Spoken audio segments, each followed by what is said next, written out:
Alright guys, welcome to this demo. I'm gonna break down how you can go from 5K to 60K per month with your high ticket coaching business in the next 90 days.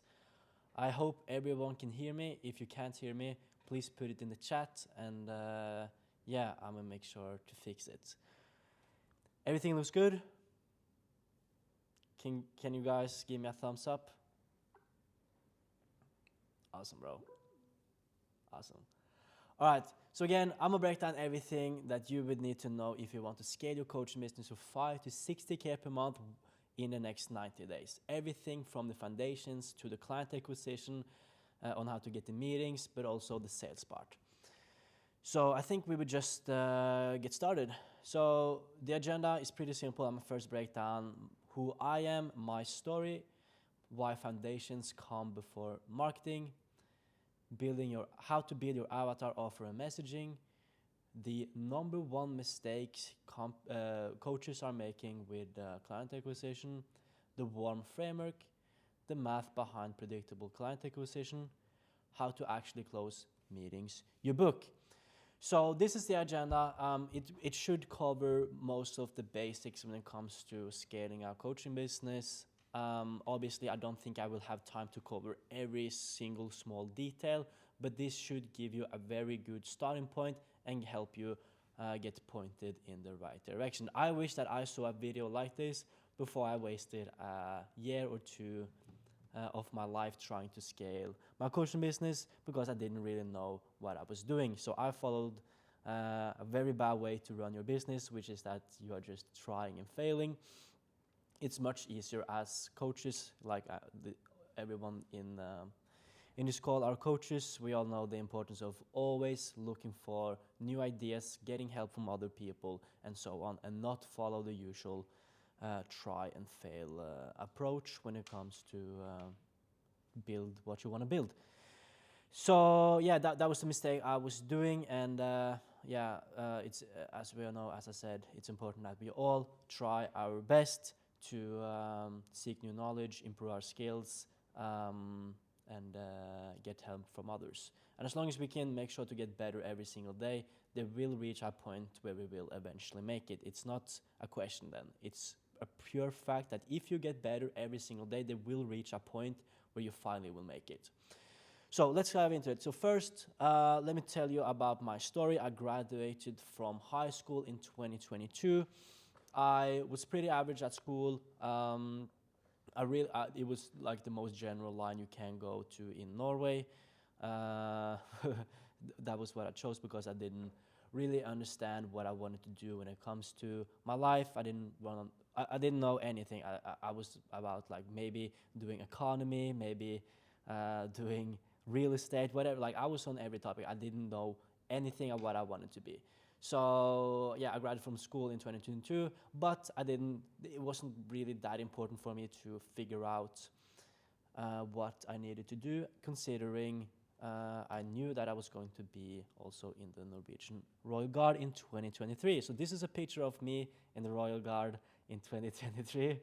I was just there for a year. I didn't know either what I was gonna do after I graduated, not graduated, but after I finished the army. But I was still interested. That is when I started to first get my first interest in potentially starting a business, because I knew I was finished with the Royal Guard in the beginning of 2024, and college in Norway that usually starts in the autumn.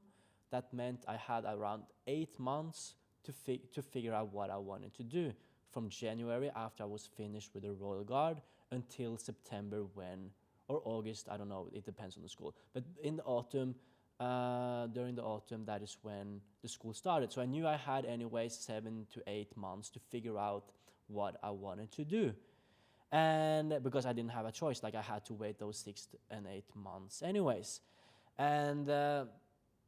And I didn't want to waste those 7 to 8 months. I didn't want to be in a position where I just worked in a normal 9-to-5 job and just waited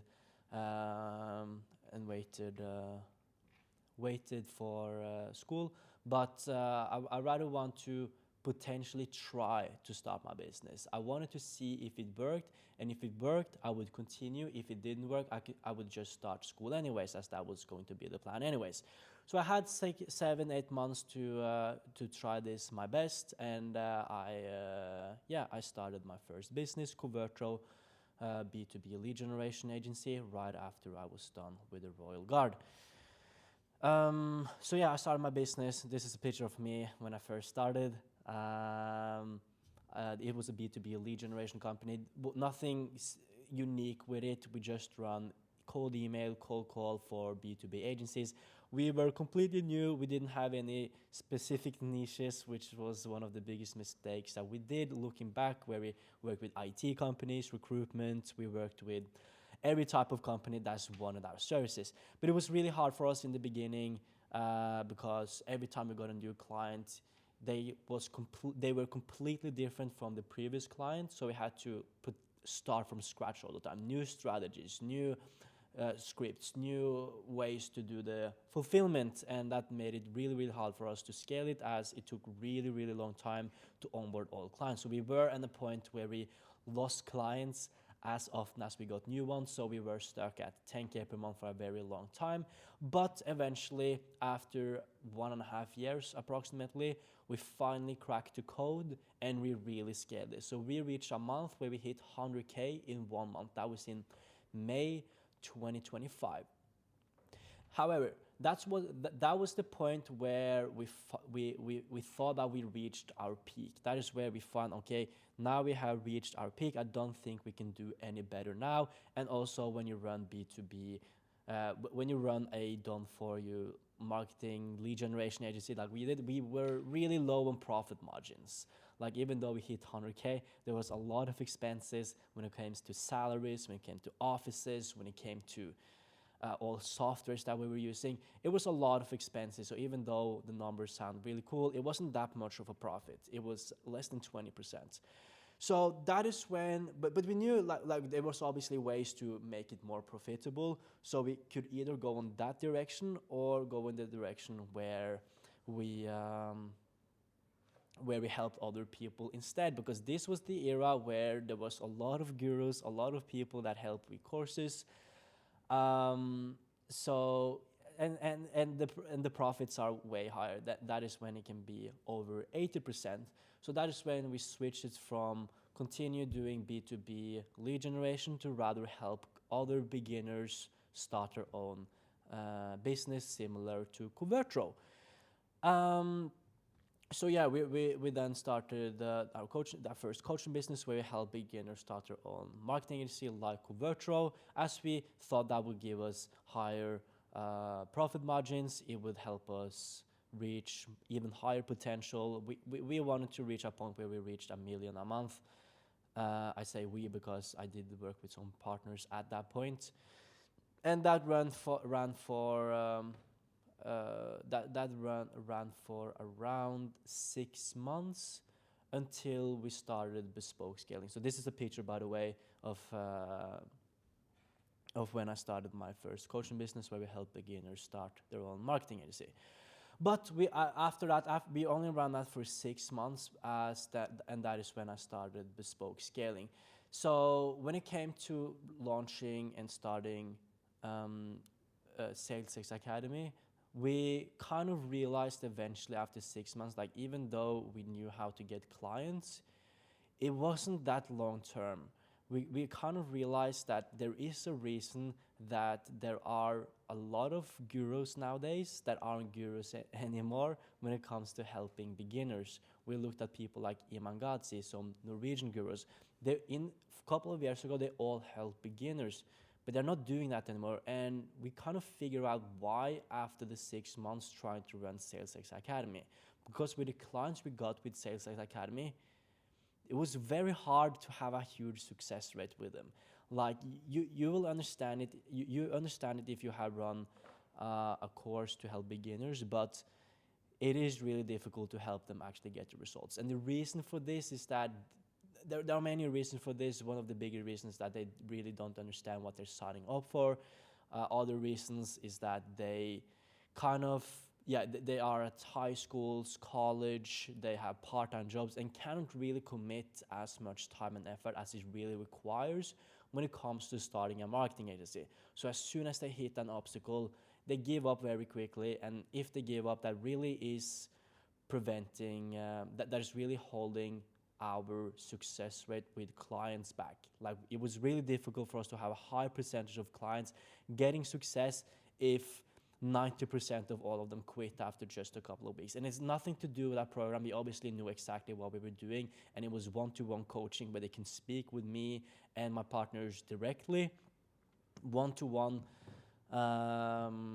one-to-one, which is incredibly valuable compared to the price, where we give them all the knowledge and skills they need if they want to scale to 100K per month with their own marketing agency.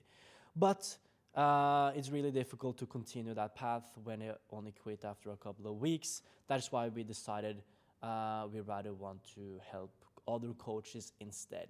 The reason we chose coaches was because we still got a lot of knowledge when it came to launching SalesX Academy. Like, we were really good at client acquisition for ourselves. Like, getting clients for ourselves wasn't any problems at all. It was a little bit in the beginning, but eventually we cracked the code.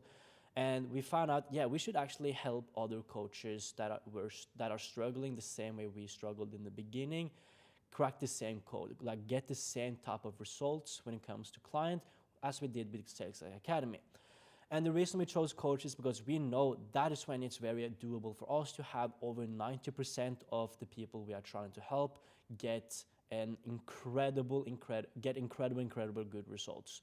And the results for our clients, it's that should be everyone's number one priority. That is how you can eventually, if that is also your goal, reach $1 million a month. That is our goal still.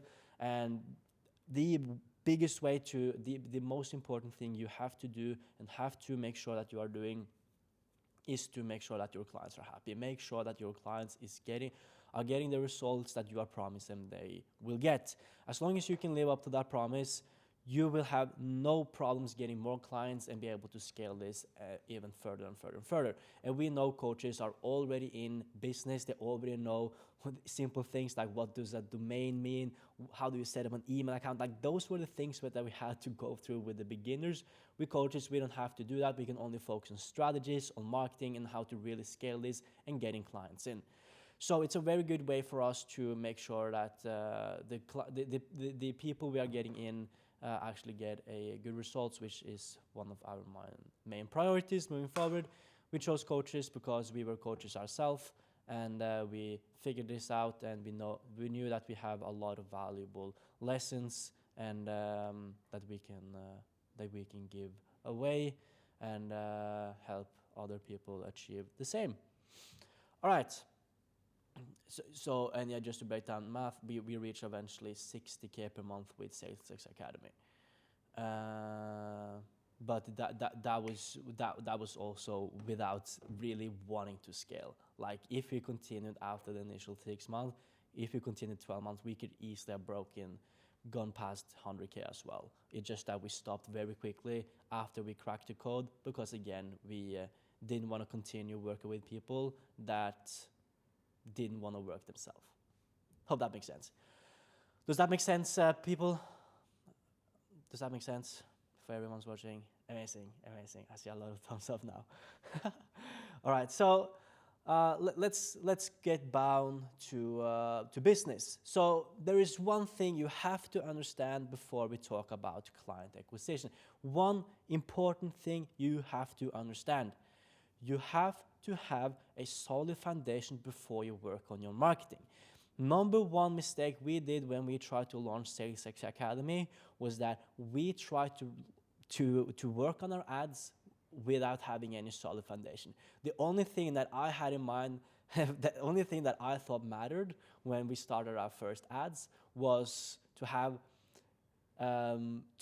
like a decent ad. I wasn't even like looking into how to make proper ad scripts, but all we did was just write the scripts on what our offer was, which wasn't really a good offer either. But all I did was buy a setup, as you saw in the picture, and then record the ads, and then hope and pray that will give us good results. And as you probably can imagine, it didn't give us any good results. So what we then did was that we had to look back at what we were doing wrong, figure out how to make proper foundations. First, we had to actually figure out, okay, you actually need foundations. We didn't even know that was the thing before you launched a marketing campaign. Like, you have to look at our background. We did, in the beginning, we did cold emails and cold calling. Like, that's like literally like one of the number one thing that you can do without having good foundations. You just like you just write down very simple what your offer is, what you can do. You send out some cold emails, you get some emails and hope that you get some clients. But when it comes to actually scaling with paid ads, with content, and even if you wanted to have even better results with cold email in the first place, you have to work on the foundation. That is number one priority. We didn't know this, which was one of the biggest mistakes, but I'm telling you right now, you have to have a solid foundation. And yeah, there aren't any questions around this. You have to have a solid foundation. If you don't have a solid foundation, you're never going to make it with marketing.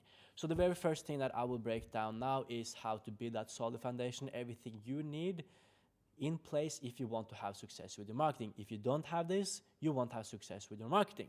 And I guess all of you guys, number one priority is actually have success with marketing. And I can tell you right now, if you are struggling with marketing, if you're struggling to get qualified meetings, if you're struggling to close the meetings that you are getting, the biggest reason that is happening is because you don't have any good foundations in place. Foundations is the most important thing. And as long as you have the foundations built the way it needs to be built, you can do content, you can do cold outreach, you can do paid advertising. It doesn't matter because it all relies on the foundation that you have underneath it. If you have the right foundations, it doesn't matter what you're doing when it comes to marketing. It all works. It all works as long as the foundations are built, again, the way it needs to be built. So, how do we build our solid foundation? We always start with an avatar. Your avatar is your ideal customer profile plus pain point plus dream. That was probably one of the biggest key takeaway when it came to starting like this B2B lead generation. It was only about ideal customer profile. We didn't think about pain points or dream or anything like that. We only focused on ICP. So what we did was that we wrote down the industries, employee size, countries, management level, revenue. That is your ideal customer profile. We got our lead list, we sent some cold emails to them, and we got a few meetings here and there, obviously, because it's working sometimes, but that isn't a good foundation. That is not what you need to have in place if you want to scale a coaching business to over 100K per month or 60K per month as well. So an avatar is your ideal customer profile, which is the key characteristics of your ideal clients. If you're selling B2C, that will be genders, age, demographics, and these things.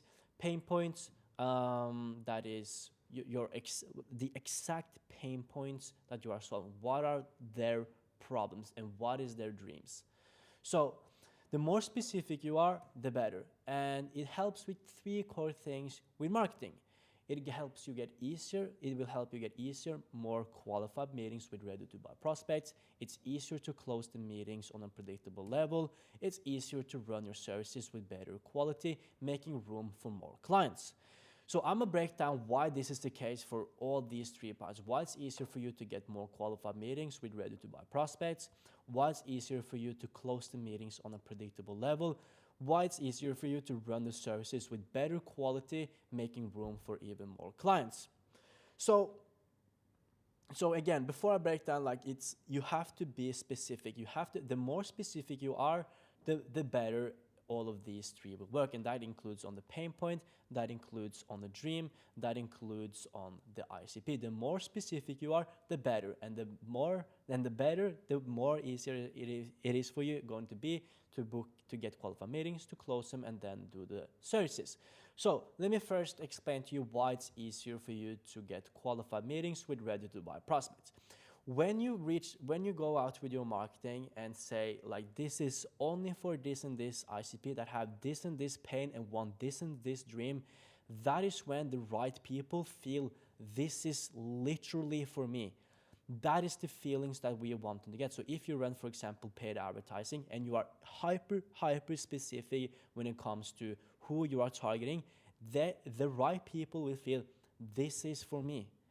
If you are trying to be vanilla, when you are trying to be everything, and say, we're going out with the marketing, say, we do everything for all customers, we do everything for everyone, we accept all customers, no one is getting that feeling, this is for me. And when no one is getting that feeling, no one is gonna get converted. No one is getting pulled into your marketing where they feel, this is for me. So for example, if you sell a fitness program, if you only say, hey, we only help people, we help people lose weight, that is a very unspecific avatar. That is not a specific avatar at all. However, if you are specific, you can say things like, hey, I only help people that are over 120 kilograms, which is going to be your ICP, lose weight, and they are tired of feeling exhausted every time they walk up the stairs, which is the pain point, and all they want to do is to feel light again, which is the dream. Now you're more specific, and the people that then are more than 120 kilograms and are actually resonating with the pain points and wants the dream, they are the one that are clicking on that ad. They are the one that are seeing that content. They are the one that that respond to your cold outreach. So the more specific you are with your avatar, the right people will get more pulled into your marketing. And that same 120 guy that is tired of walking up the stairs and want to feel light again, he wouldn't have clicked on the ad if the ad only said, we help people get in better shape. Because then it's everything for all customers, then it's everything for everyone, they accept all customers, he doesn't feel this is for me. What we want is all of them to feel this is literally for me. That is why it's going to be easier for you to get more qualified meetings with ready-to-buy prospects. Number two, it's easier to close the meetings on a predictable level. So there is one main thing you have to understand when it comes to scaling your coaching business, and that is that you have to solve a pain, okay? You have to solve a pain.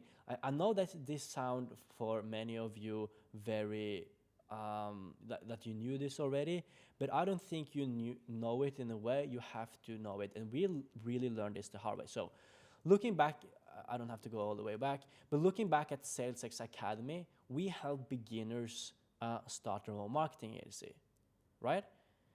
So what do you think can get a lot of people in when it comes to getting people in to meetings, to having meetings with you? You go out and say, hey, do you want to make 100K per month with your marketing agency? Not exactly like that, but that is an example of what we were doing. Do you think we struggle to get meetings if we reach out to 20-year-olds, 22-year-olds, 30-year-olds, whatever it was, and say, hey, we help complete beginners start their own marketing agency where they can make 100K per month? Do you think it was hard for us to get meetings when we went to the market and focused on the dream? Put it in the chat, guys. Do you think it was hard for us? Do you think it was easy or hard for us to get meetings when we reach out and say, hey, do you want to make 100K per month? I have many of you are typing in, it's easy, because it was easy. We weren't struggling. We weren't struggling at all getting meetings when we went out to the market and say, hey, do you want to make 100K per month? I can tell you right now, we weren't struggling at all. But what we were struggling with was to close them. We didn't understand. We reached a point where we got over 10 meetings every single day, and we closed maybe one, sometimes zero, out of all the 10 meetings. And you start to kind of blame eventually the qualification of the prospects. Do they have budget? Did they actually have the need? Did they actually have the timing? And these things. So we then filter out the leads. We try to be more strict when it comes to who we were taking on to calls. That didn't help either. What did we then blame it on? I then blamed it on my own sales skills. and it didn't work either. Like, it didn't work with the qualifications before they even had a meeting with me and my team in the first place. It didn't work to even hire a closer, because that is what we were doing after we blamed it on our own sales skills. So I blamed it on my own sales skills before that, and it turned out it didn't work either. I then blamed it on my personal brand. We then blamed it on, there were so many things we blamed it on. But it was still really, really, really difficult for us to close them on a predictable level. And again, when we then rebuild our foundations, that is when we figure out what was the missing piece on how we can close them more on a predictable level. And it wasn't because of the personal brand, it wasn't because of the sales, it wasn't because of the qualification or that they had budget or anything like that. It was because of the pain. People that only want dream outcome doesn't have a good enough motivation to wanting to change. Like, why would they change? Imagine a fat person that is 120 kilograms, and you can go out to him and say, "Hey, do you wanna get a six pack?" Of course, you're gonna get that meeting because it sounds great. It sounds great, and everything when it comes to focusing on the dream. Like, if you focus on your dream in your marketing, you can get a lot of meetings, no doubt about it, because it sounds interesting to most people. Everyone wants to get a six-pack, right? And if you can guarantee it with your risk reversal, you have an extreme dream outcome, and you are offering to work with them for free even until they get the results, it will still be difficult to close them on a predictable level. Maybe not if you are working for free, but you are going to struggle with them actually doing the work to then get that six-pack eventually. And the reason for this is that they don't have enough of a pain for wanting to change the situation. Okay? So if they're 100% happy, if the guy that is 120 kilograms, even though he wants a six-pack, if he is 100% happy with his life, he doesn't have any issues with his family, with his friends, with his wife, with his children, he's very happy at work, why would he why would he put himself into pain stage that is required if you really want to get into better shape to get something that isn't gonna affect your life in a positive way? Because he's already happy. Why would he get himself into pain by running a lot of kilometers, doing a lot of sit-ups, push-ups, all these things? Why would he do that? Why would he get himself into pain to then get not even a better life? Like, he wouldn't. So even though people get attracted with your marketing, it doesn't mean they have a good enough motivation to actually taking the action to buying your services.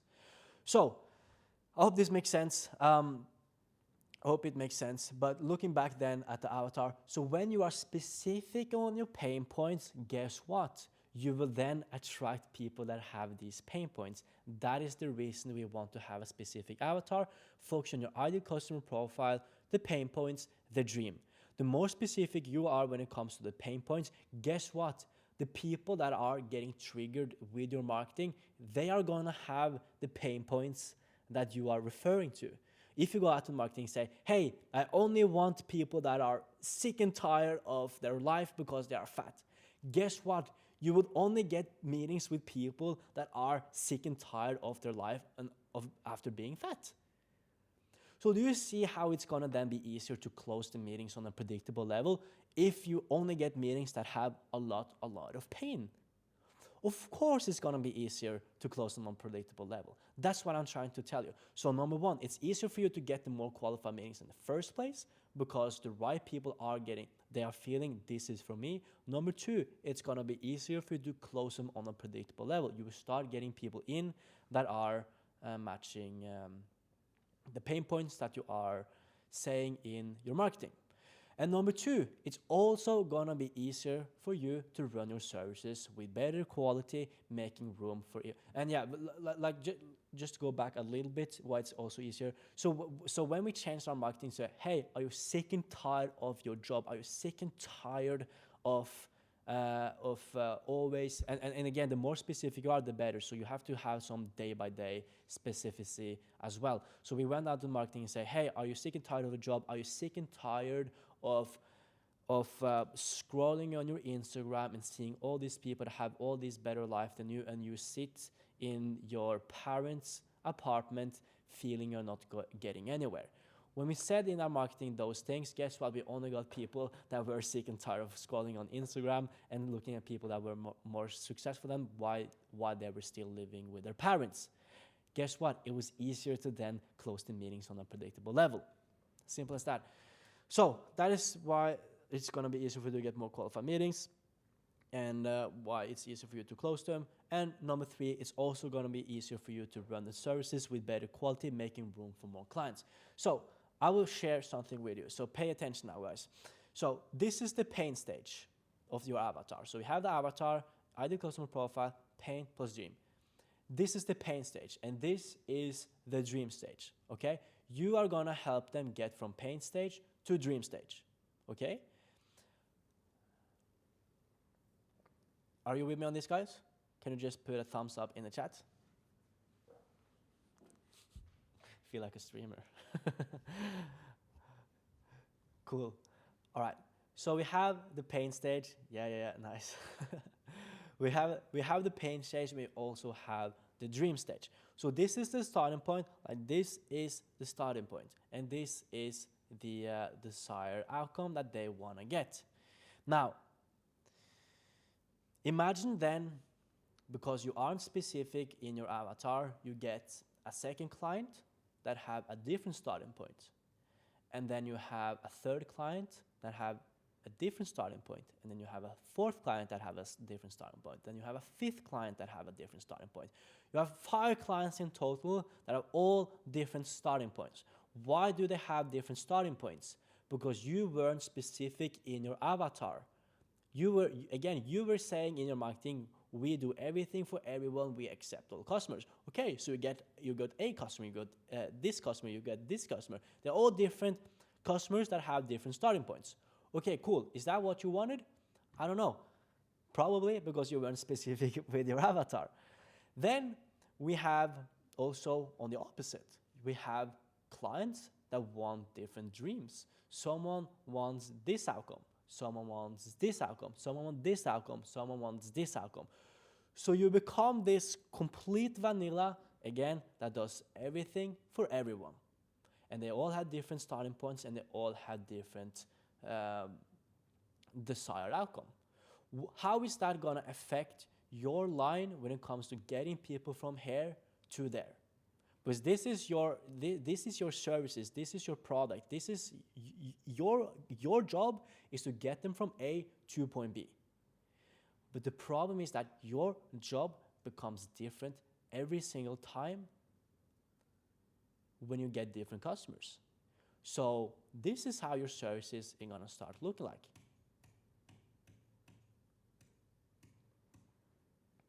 Do you see how this is a problem? Do you see how it's going to be really, really difficult for you to do the services if this is how your service is looking like? Because every time you get a new client, you are doing something completely different all the time. Every time you get a client that are in a different industry than the previous one, you have to start from scratch. And when you start from scratch, you have to do everything all over again.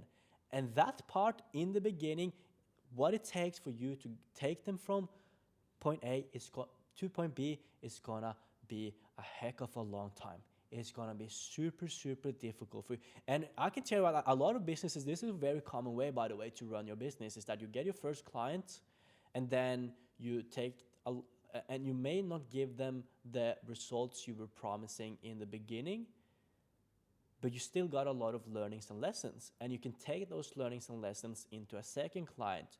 So then when you work with a second client, the chance of them getting results is higher than the first one because you have more time to do the fulfillment, you take the learnings and lessons, and then you get new learnings as well, lessons as well. But that doesn't work if the second client is a completely different client. Again, then you have to start from scratch. So this is how your services will look like if you don't have a specific avatar with a specific niche that have that have the same pains, that have the same dreams. This is how your service is going to look like. You don't want services like this. You rather want to have one client, one avatar that looks identical to a second avatar. That you want to have clients that looks identical with each other. One avatar. They have the exact same starting point and want the exact same dream. And you get, this is your first client. You help them get from point A to point B. And then you get a second client and they have the same starting point, same dream. Boom. And then you get a third client. Boom. And you get a fourth client. Boom. You see, the more and more you do this, the more stronger your whole fulfillment and service is gonna be. So do you notice anything? Do you see how thick this line is? Do you see how thick this line is now?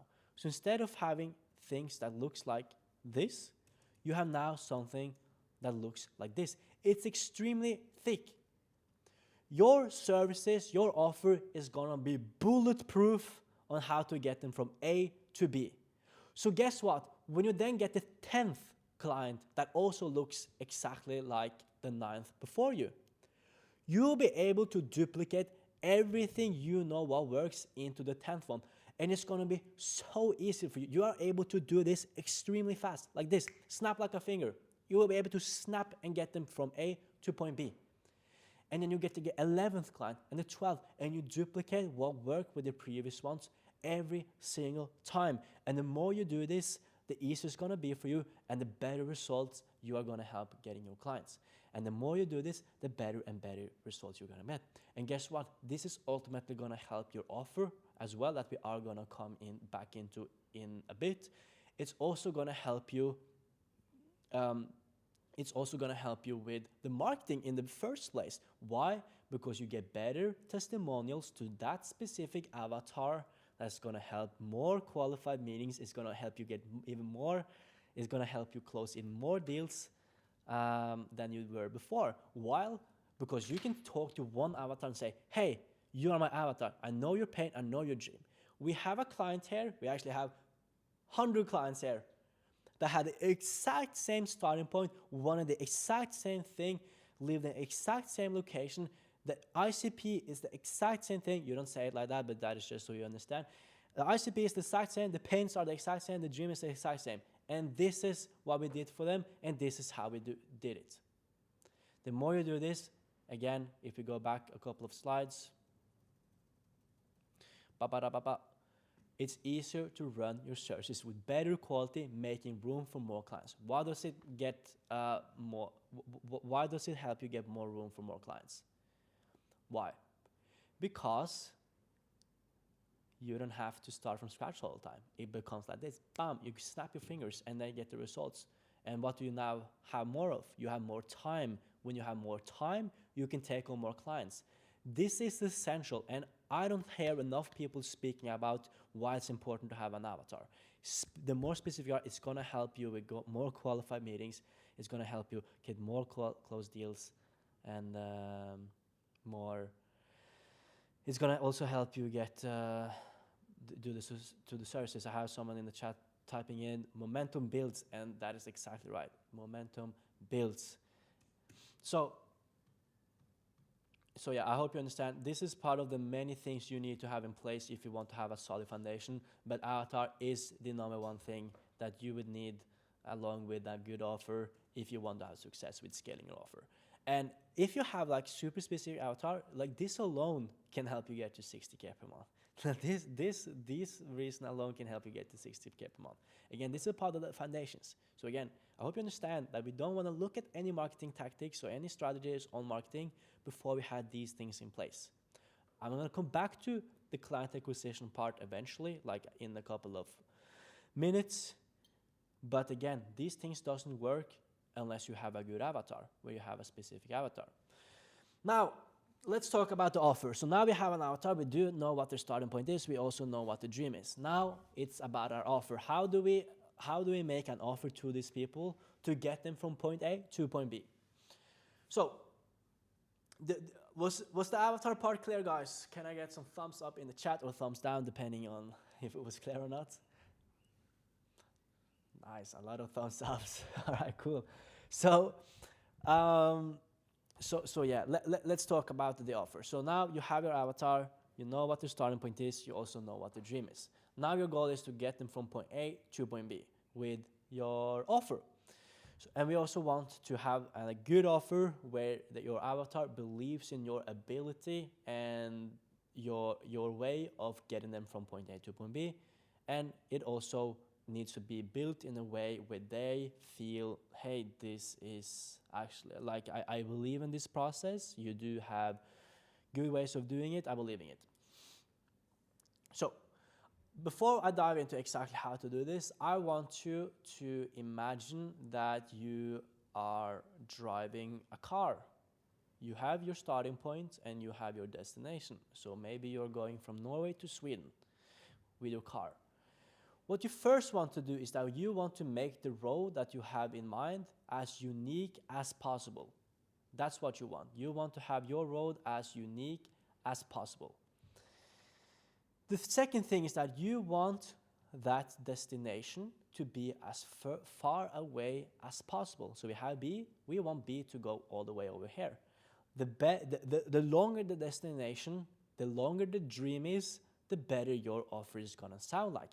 If your offer is only a couple of meters away, why would they buy your services or offer? They wouldn't. So the further away that destination is, the bigger the dream, the bigger are the chances of, the better your offer is going to look like. Then we have your road. Again, we want your road to be unique. This is your unique road that is going to help them get from point A to point B. Right? So this B is far away, the dream is far away, and you are going to have your unique road on how to get them from point A to point B. What we also want with the offer is that we want this road to be as straight as possible. Like, we don't want any type, we don't want any type of effort, we don't want any type of going back and forth. We don't want to go through any tunnels, we don't want to go through any mountains or valleys, whatever it is. We want that road to be as straight as possible.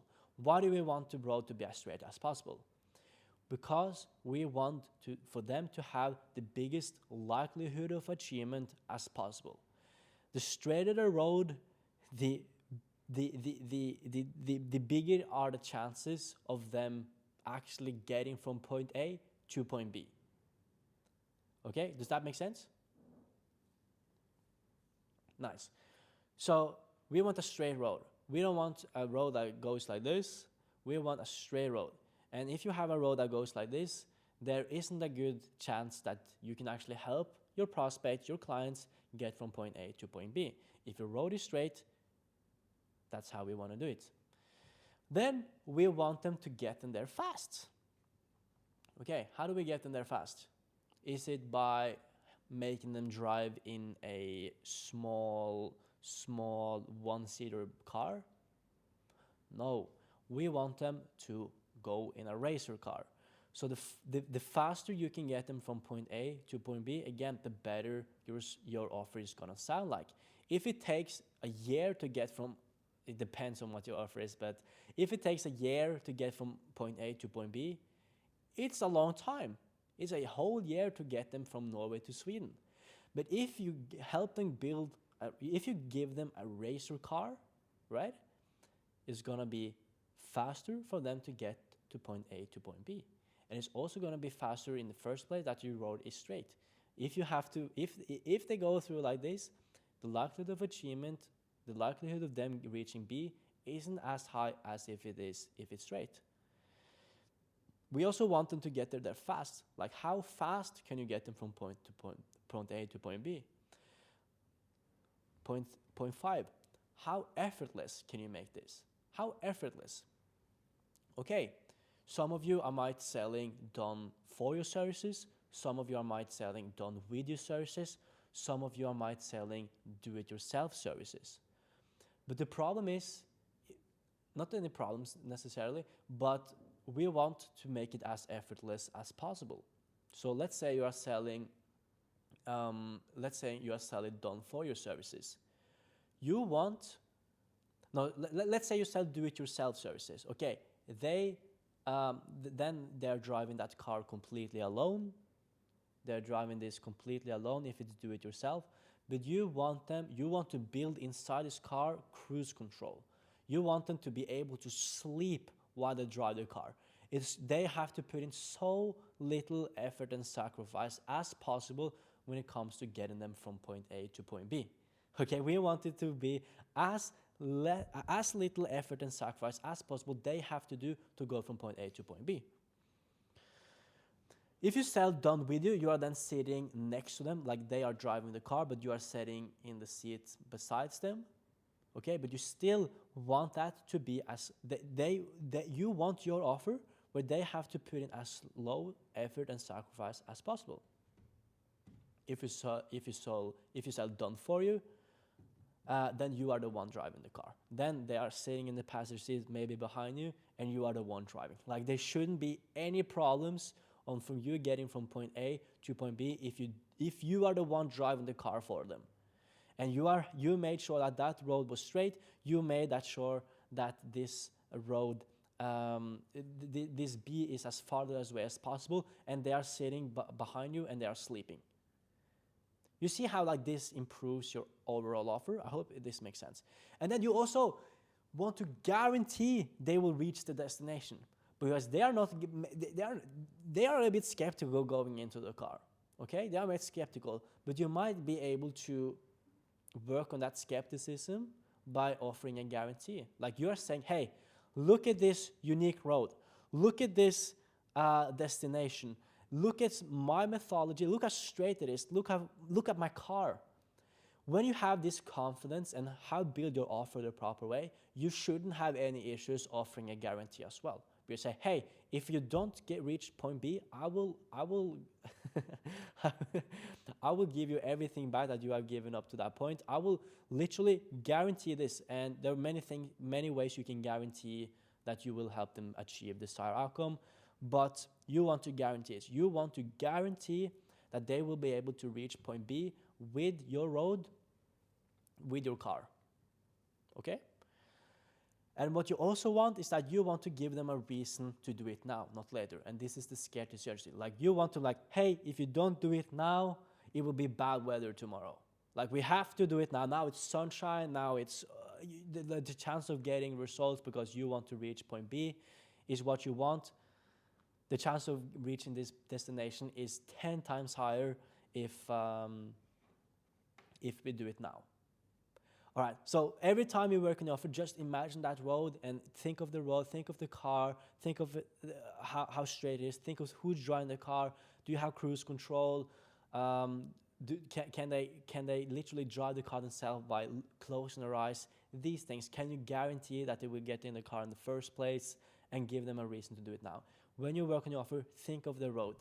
And the same is with your offer. You want to have your unique mechanism. You want to have your own unique names, your unique ways to get your prospects from point A to point B. You want to increase the dream outcome as much as you can.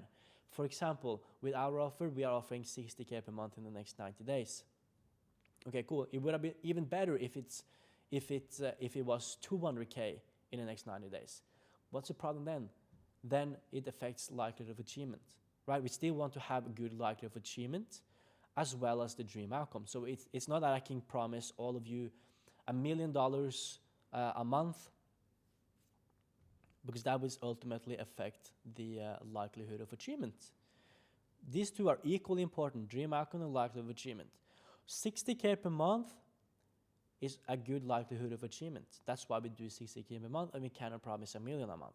So even though I say increase the dream outcome as much as you can, you want to do that as the same way as you are increasing likelihood of achievement. If you only increase likelihood of achievement, then the B will be only here. The B will be 5 minutes again. Like, yes, it's a very, very likely of achievement, But if the dream outcome isn't far away, if it's only like a couple of meters ahead of you, they're not getting into it. So you want to increase dream outcome and likelihood of achievement as good as you want, as good as you can. You also want to decrease the time delay, again, making sure that they drive with a sports car and not a one-seat vehicle. You also want to decrease the effort and sacrifice. So how can you make sure that the effort and sacrifice they have to put in when it comes to going from point A to point B with your unique mechanism, it's as low effort and sacrifice as possible. You also want to have a strong risk reversal, like where you, for example, guarantee their money back if you're not helping them reaching point B, which I think most of you should do, as long as your clients are doing their work. So if you say, hey, all I need you to do is this, this, and this, if you do everything I tell you to do, and we then don't get results, you get everything back. Like, this is the type of risk reversal, and you shouldn't have any problems doing that. Why? Because you are the type of person. This will affect the overall trust.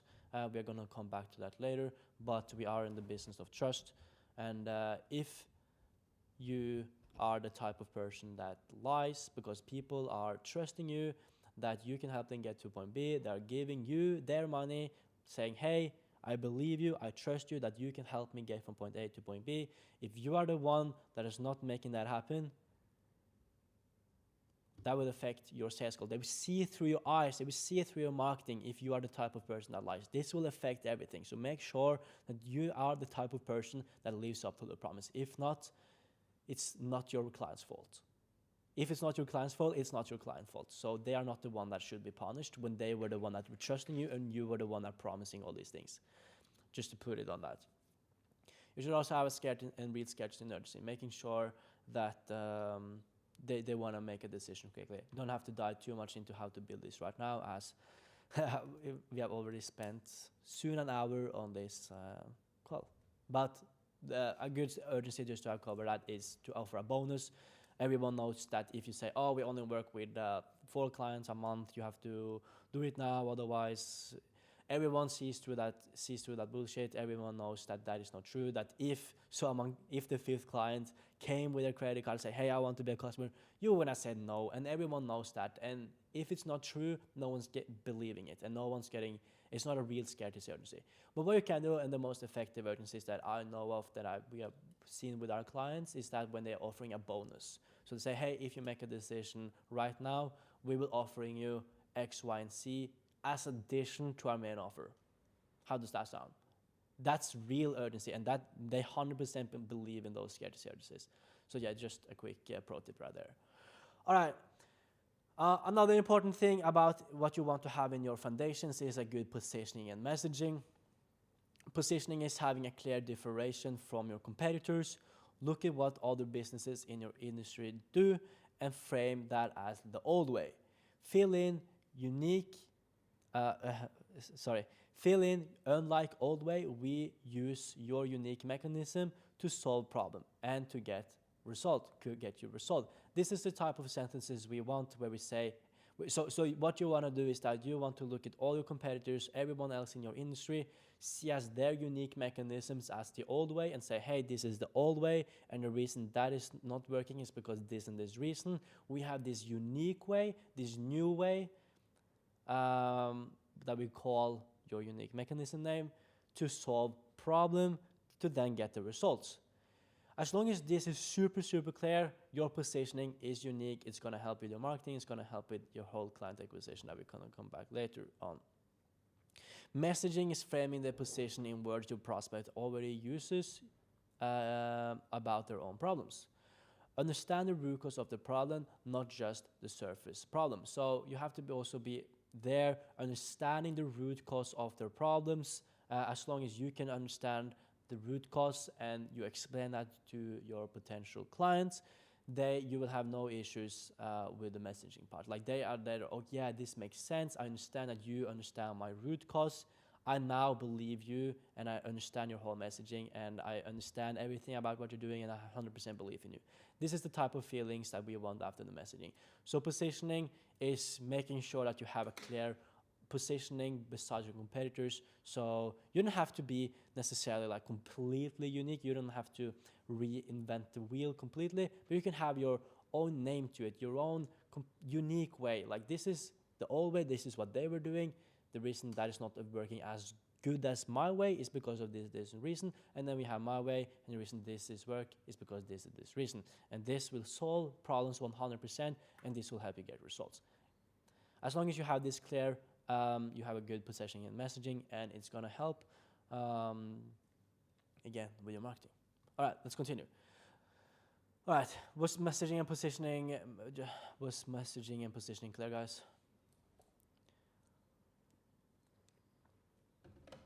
All right, awesome. So let's talk about lead magnet. So this is the last thing that I want to cover in the foundations. There are more that we could cover, but I also want to cover the client acquisition part in this call. But we want to do lead magnet as well in our marketing. And lead magnets is ways to attract leads matching your avatar by solving their problems for free. That's it. That is what we want with lead magnets. It gives you two things. It's easier to attract the right people. It's also establish trust. Make sure to not solve away the reason from them to ever buy from you. Make a mini offer for your lead magnet for the best results. So what does this mean, guys? So we want to set up good lead magnets, and the problem with most lead magnets is that they are not solving problems. You've probably heard of the phrase give away the information, sell the implementation. The problem with those kind of lead magnets is that you know that they are not gonna solve any problems, which is why you sell the implementation. So yes, you might give away the information, but you have in mind that they were never able to implement it themselves, which is why you are selling the implementation. What we rather want to do is to actually solve some of their problems. Why? Because that is what establishes the trust. Like, we want, first and foremost, to use lead magnets to attract people in the first place. I'm going to come back to how we are using the lead magnets later on in this call. But for now, just know that the way we want to structure the lead magnets is by attracting the right people and establish trust. The way we establish trust is by solving their problems. So if you, for example, have a friend and you have already solved a problem for them, okay?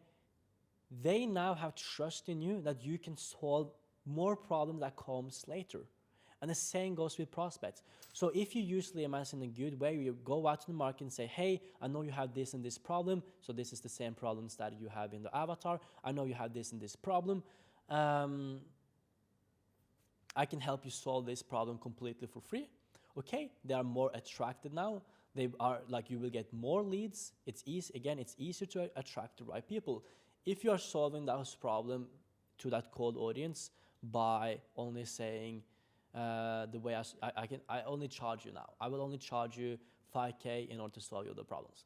You will not attract as many leads as you would have if you gave away that completely for free. Okay, so you know they have the problems. You now solving those problems for free. It's easier to attract the right people.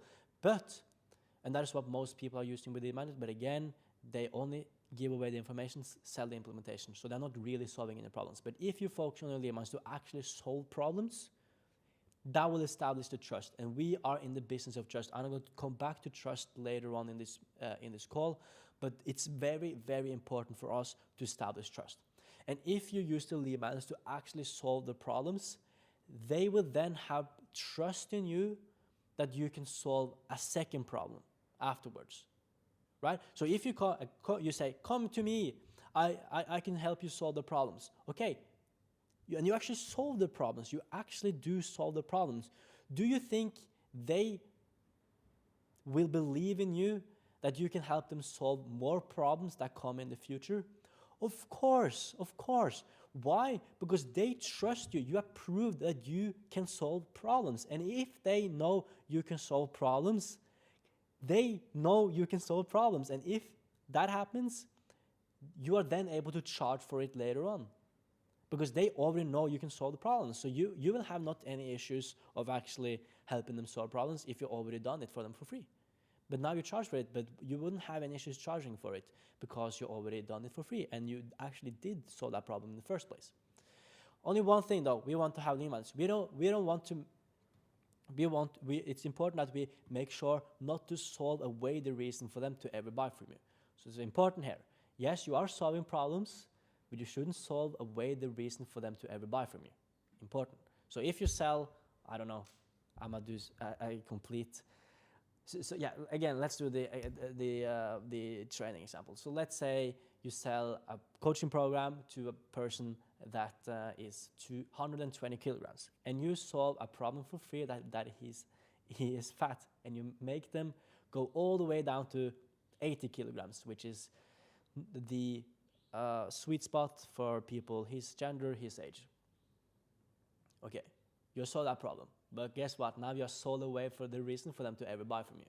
So it's important that you solve the problem as well as not solving away the reason for them to ever buy from you. How do we go around this, guys? How do we go around this, guys? How do we go around solving someone's problem without solving away the reason for them to ever buy from you? Because if someone is 120 kilograms and you help them lose weight all the way down to 80 kilograms, how do you then sell your main offer, which was initially about getting people down to 80 kilograms? How do you do that? How do you not solve away the reason for them to ever buy from you? Think about that for 1 second, and I'm going to reveal it in 2 seconds. The way you do it is that you solve a problem, and once that problem is solved, another problem gets revealed. That's it. So let me give you an example of this. Imagine that you're hungry. You're going down the street, you're looking for places to eat. You're hungry, and then you come across a restaurant that give away free peanuts. You're choosing that restaurant, and they are now solved your problems completely for free. You were initially hungry, which was your first problem. Now you're not hungry anymore because you ate the peanuts. However, the peanuts, they were a little bit salty, so now you start to get thirsty, and that is the second problem that got revealed after the first problem was solved. You have 2 options. You can go out and look for other restaurants, or you can stay at your current restaurant that you already trust in, that they can solve problems. You saw their staff, you heard their music, you saw you like everything about them. You can now choose to look for other restaurants or stay at the current restaurant to buy drinks to solve your thirst problem. What would you choose, guys? Would you stay at your current restaurant, or would you look for other places to drink?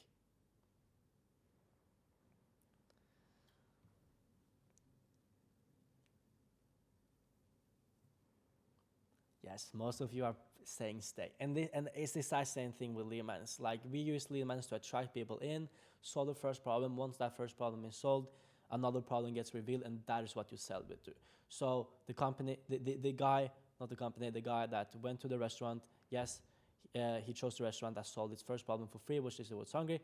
He got thirsty because the peanuts were salty, and a second problem got revealed, which is he was thirsty, but he chose to buy the drinks for like $10, whatever it is, at the current restaurant.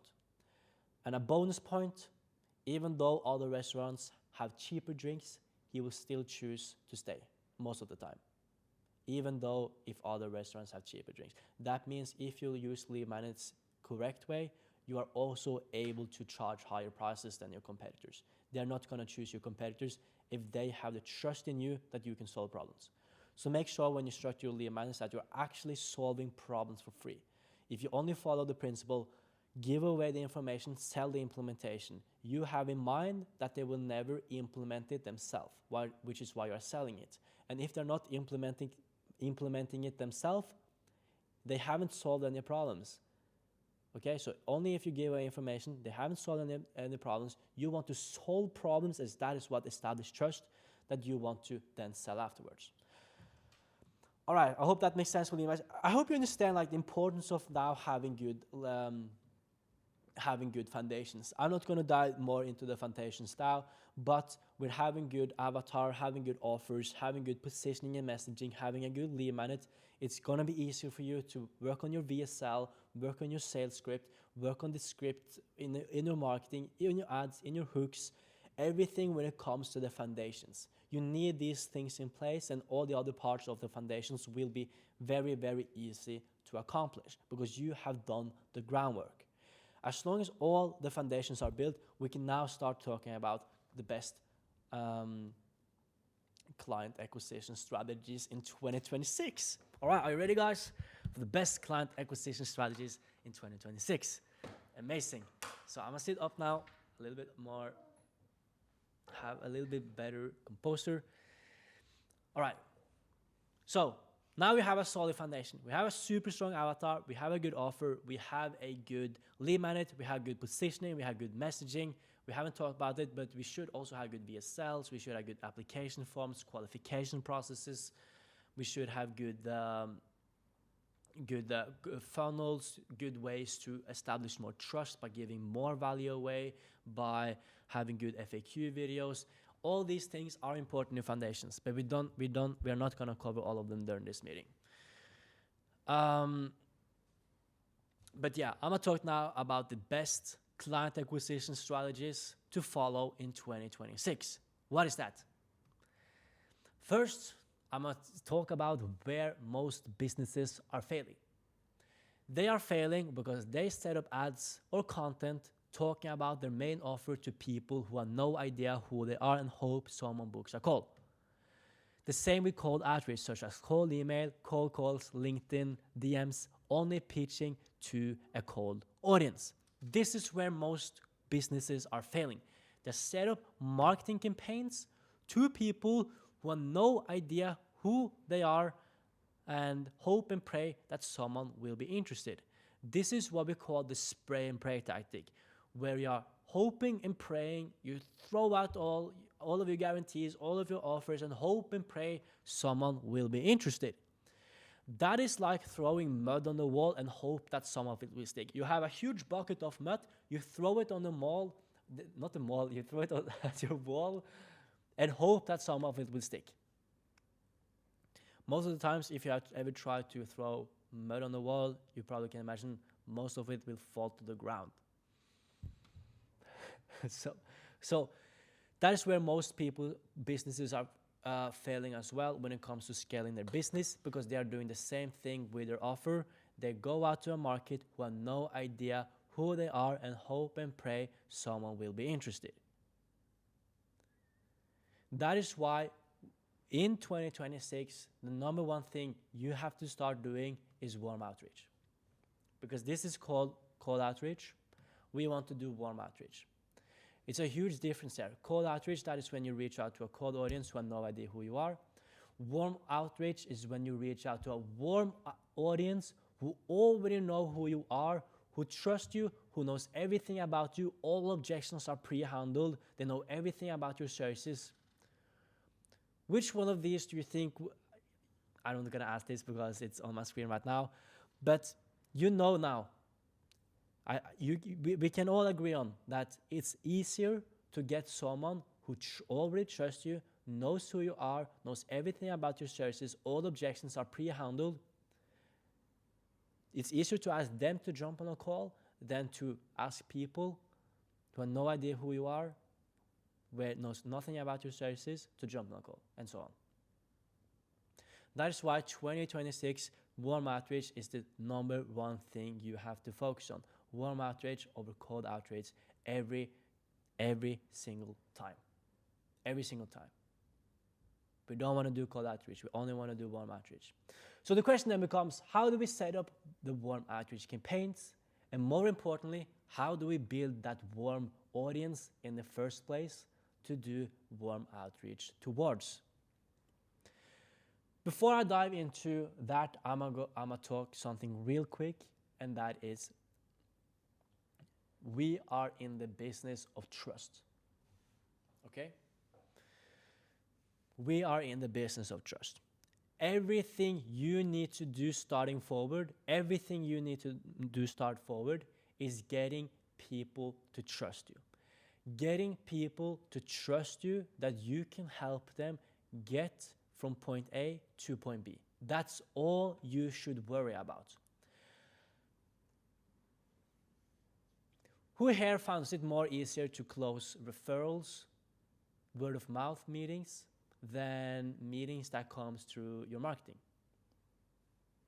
Put in me if you think it's easier to close referrals and word of mouth prospects compared to meetings that comes through either content, paid ads, or cold outreach. A lot of me's there. A lot of me's there. Why is that the case, guys? Why is that the case, guys? Why is that the case? Why is it easier to close referrals and word of mouth? What do you think? Think for a second. Yeah, that's true. Many of you are saying more trust. That's the exciting thing. So even though your offers is the same, the dream is the same, you know the pain points, everything is good, they have more trust in you. Why they have more trust in you? Because they have been referred by someone they already believe in, they respect, that have said, hey, I was in your position and I got this outcome. You should go to this company because they can definitely help you as well. When you then get that referral meeting, word of mouth meeting, that trust is already established. That is why it's easy for you to close the meetings that are referrals. So we are in the business of trust.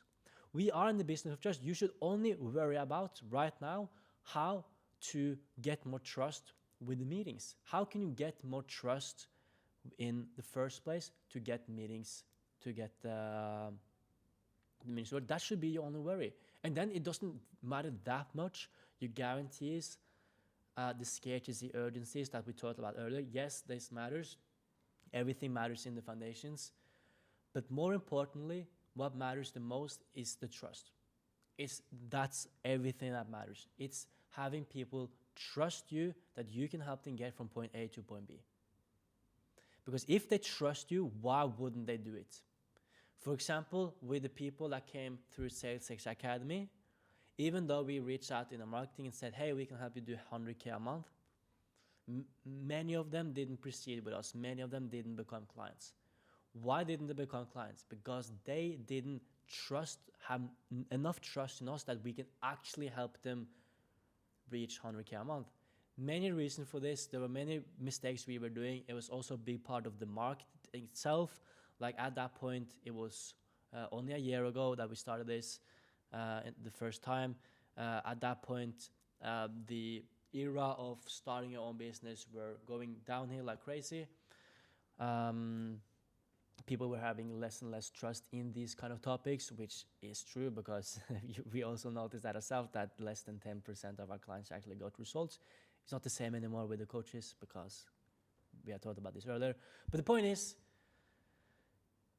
they didn't become clients because they didn't have enough trust that they would make 100K per month. Many reasons they didn't trust. Maybe some of it was because of what we were doing wrong. Some of them were based on their own concerns that they have for looking at other people and reviews. Not our reviews, but the topic itself in the whole space of starting our business. So we need to figure out ways to build that trust. I hope I made that super clear now, because if they had trust in us, I bet you they would find every possible investment, every possible money they have under the mattresses, whatever it is, to buy that from us, if that meant they would make 100K per month in the next 90 days. Okay?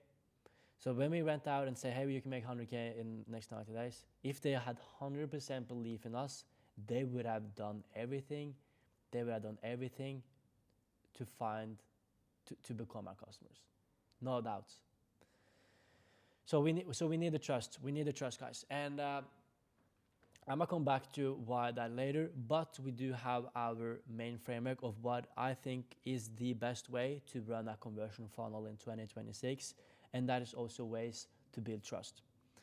So it's many ways to build trust, like for example having good testimonials, FAQ videos are good ways as well, having good social presence. There are many ways of how to build a trust, but I'm going to talk about the two main things that you can do right now if you want to have good trust with the meetings that you are getting.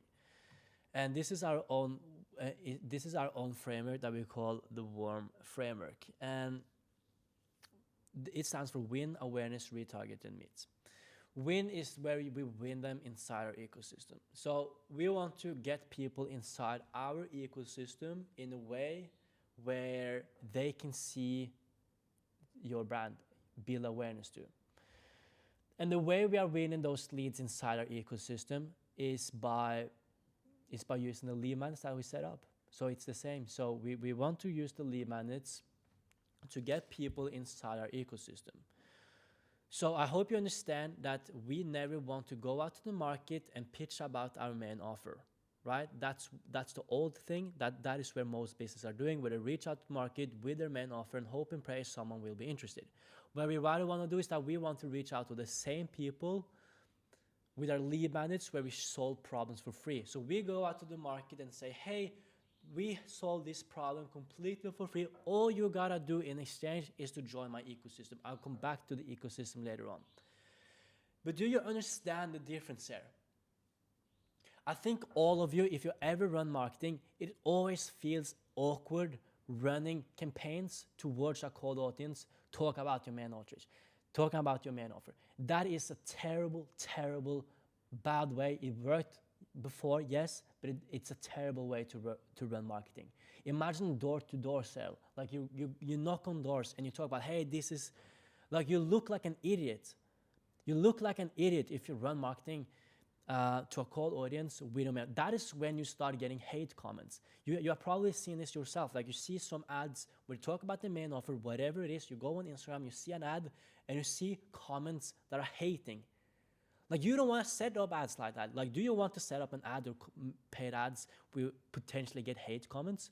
No. That's why it's always feel a lot of friction before doing it. You will feel friction. Like, I don't want to do it. We did it. And it felt like, oh, this is so embarrassing. My friends will see these ads. Norway is a small country. We run ads to Norway. Of course they saw my ad. They saw my face. And I'm like, hey, do you want to start a marketing? Do you want to start a marketing agency? We guarantee you 100K in the next... We didn't guarantee not 100K in 90 days, by the way. We guaranteed 10K. So that was a mistake that I said earlier. That was not offer. We didn't say 100K. I used that as an example. We actually guaranteed 10K in the next 90 days. All my friends saw that. All my friends saw my marketing campaigns saying, hey, who wants to make 10K per month in the next 90 days? All you gotta do is buy my course. We got so much hate on those ads, and it was a terrible, terrible experience. And do you think it's like feels good to make the second ad after that? No. We still had to do it though, because we still wanted to scale our business. But you don't want to run marketing campaign doing that. Do you think you will get hate though? If what you do instead is just give away value. So if we run a marketing campaign back then, and instead of saying, hey, all you gotta do is jump on a call, we say, hey, do you wanna make 10K per month? Cool. Amazing. I have this free blueprint for you. I have this webinar, I have this document, I have this course, I have this video, whatever it is. I have this something for you that will break down how you can reach 10K per month 100% for free. Take it or leave it. I'm not selling any courses, I'm not selling anything. All I want to do is give away value. Also, by the way, a big part of marketing, I'm not going to cover all about marketing. Like, there are many things you need to know when it comes to marketing. But when you have things like that, it's very important that you also include reasons why. So you cannot simply just say we do all for free. You have to have a reason behind it. So you say we do this for free because this and this reason. You have some reason. What the reason is doesn't matter that much. It can be like a super, super bad reason. But as long as it's a reason, that's what's most important. Even though the reason is super irrelevant. Like, it's as long as it's a reason, that's what matters. For example, we could have said, do you want to make 10K? We are giving away everything completely for free because I'm trying to make my grandmother happy. Whatever. Like, even though it's completely irrelevant, maybe it was a bit relevant. That was a bad example, to be honest. But what matters my point is, what matters is to have a reason when you have marketing campaigns like that. Does matter. So, again, That's a good lead magnet. You know their pain points. You know, okay, are you sick and tired of scrolling on Instagram and watching people being more successful than you, and you still live with your parents? What we can help you do is reach 10K per month with your own digital marketing agency, where you can where you can work from wherever you want, whenever you want, whatever that is. Pain, dream, ICP. Maybe I said 22 years old, male, in Norway. That's an example. Boom. Okay, we know the pain, we know the dream. Okay, cool. We help you get to dream stage from pain stage completely for free. If you look back to the lead magnet, I'm not going to go back through all the slides, but you remember the two things you get out of strong lead magnets. Number one, it gets you, what does it get you? It gets you, it gets you more easy, it gets you, a lot of balloons now, but it's easier to get qualified leads, right? So when we reach out to our avatar, ICP, pain, dream, and then if our main goal is just to buy our services, we will be limited amount of how many of our avatar that actually clicks and proceeds to the next steps. But if we focus on giving away value, we will then get more volume, more leads that match our avatar. So it's easier to get more qualified leads that proceeds to the next steps, whatever that is, depending on your funnel. That's the first thing. Number two, good lead magnets also establish trust. So if we also, as well as actually helps them reach 10K per month, do you think we have trust then if we go out because we solve a second problem that got revealed afterwards? Again, like you solve a first problem and then you solve a second problem that gets revealed afterwards. So 10K per month, okay, cool, 10K. Maybe the problem that arises after you reach 10K is that you have very little profit margins. You struggle to scale past that. You work 12 hours, Monday to Sunday. That is a problem that arises after you reach 10K per month. And then we can hit them with our main offer afterwards. So we solve that problem for free where they reach 10K per month. This is examples. This isn't exactly what we do, but this is just examples. But then we reach them with, hey, are you sick and tired of working 12-hour days? Are you sick and tired of, and then we focus on new pains, new problems. And then our main offer is actually getting people from 10K to 100K, okay? So we have our main offer. Okay, I'm actually go back because I forgot to mention that, I noticed. So we have our main offer, and we set up what we call a mini offer. So the mini offer is the offer that you want to have to attract people using your lead magnets. Okay? So what this means is that you have your lead magnets and their goal is to solve a problem. Okay, cool. You attract people easier and it's also established your trust because they actually solve that problem. Okay, a second problem gets revealed afterwards, and that is when you hit them with your main offer. Your main offer is, as we talked about, following this one. Have a good unique mechanism, dream outcome, likelihood achievement, title, evidence, sacrifice, risk reversal, sketch strategy. The same should go with your mini offer.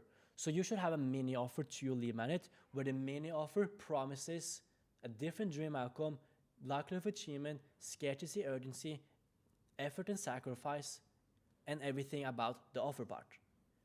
You see how that goes? So if we use the example of my 10K, so we reach out initially and say, hey, do you want to make 10K per month and you have this and this pain? I have this free video that talks everything you need to know on how to go from 0 to 10K per month in the next 90 days. Okay, and we already structure that lead magnet for free. We still have scarcity, urgency. We still have a unique mechanism. We still have a good likelihood of achievement because we have a mini offer. And then after that after they have solved that problem for free, they have achieved dream outcome. That is when you hit them with your main offer, which also has its own unique mechanism, its own scarcity, urgency, likelihood of achievement, effort and sacrifice, and these things. You see how this goes? So the same goes with the warm framework. So we want to win the leads by solving this problem for free, attracting them inside our ecosystem. And then once that first problem is solved, a second problem gets revealed, and that is what you solve with your main offer. Okay, cool. So, and here is what we also want to do. We want to, again, get them inside our ecosystem. The reason we want to get them inside our ecosystem is that we don't want to waste any leads. So let's say you set up a campaign to solve a first problem, and if that problem is solved, you are not getting that lead away. That lead is not getting away. They should be a part of your inner circle with that, because now we are building a warm audience. Your ecosystem is the place you are building a warm audience. You want to make sure that they are inside your little circle and they're not getting away. If someone tries to get out, you're putting them back in place.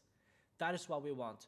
The reason for this is that we want to build a more sustainable and more profitable business over the next years.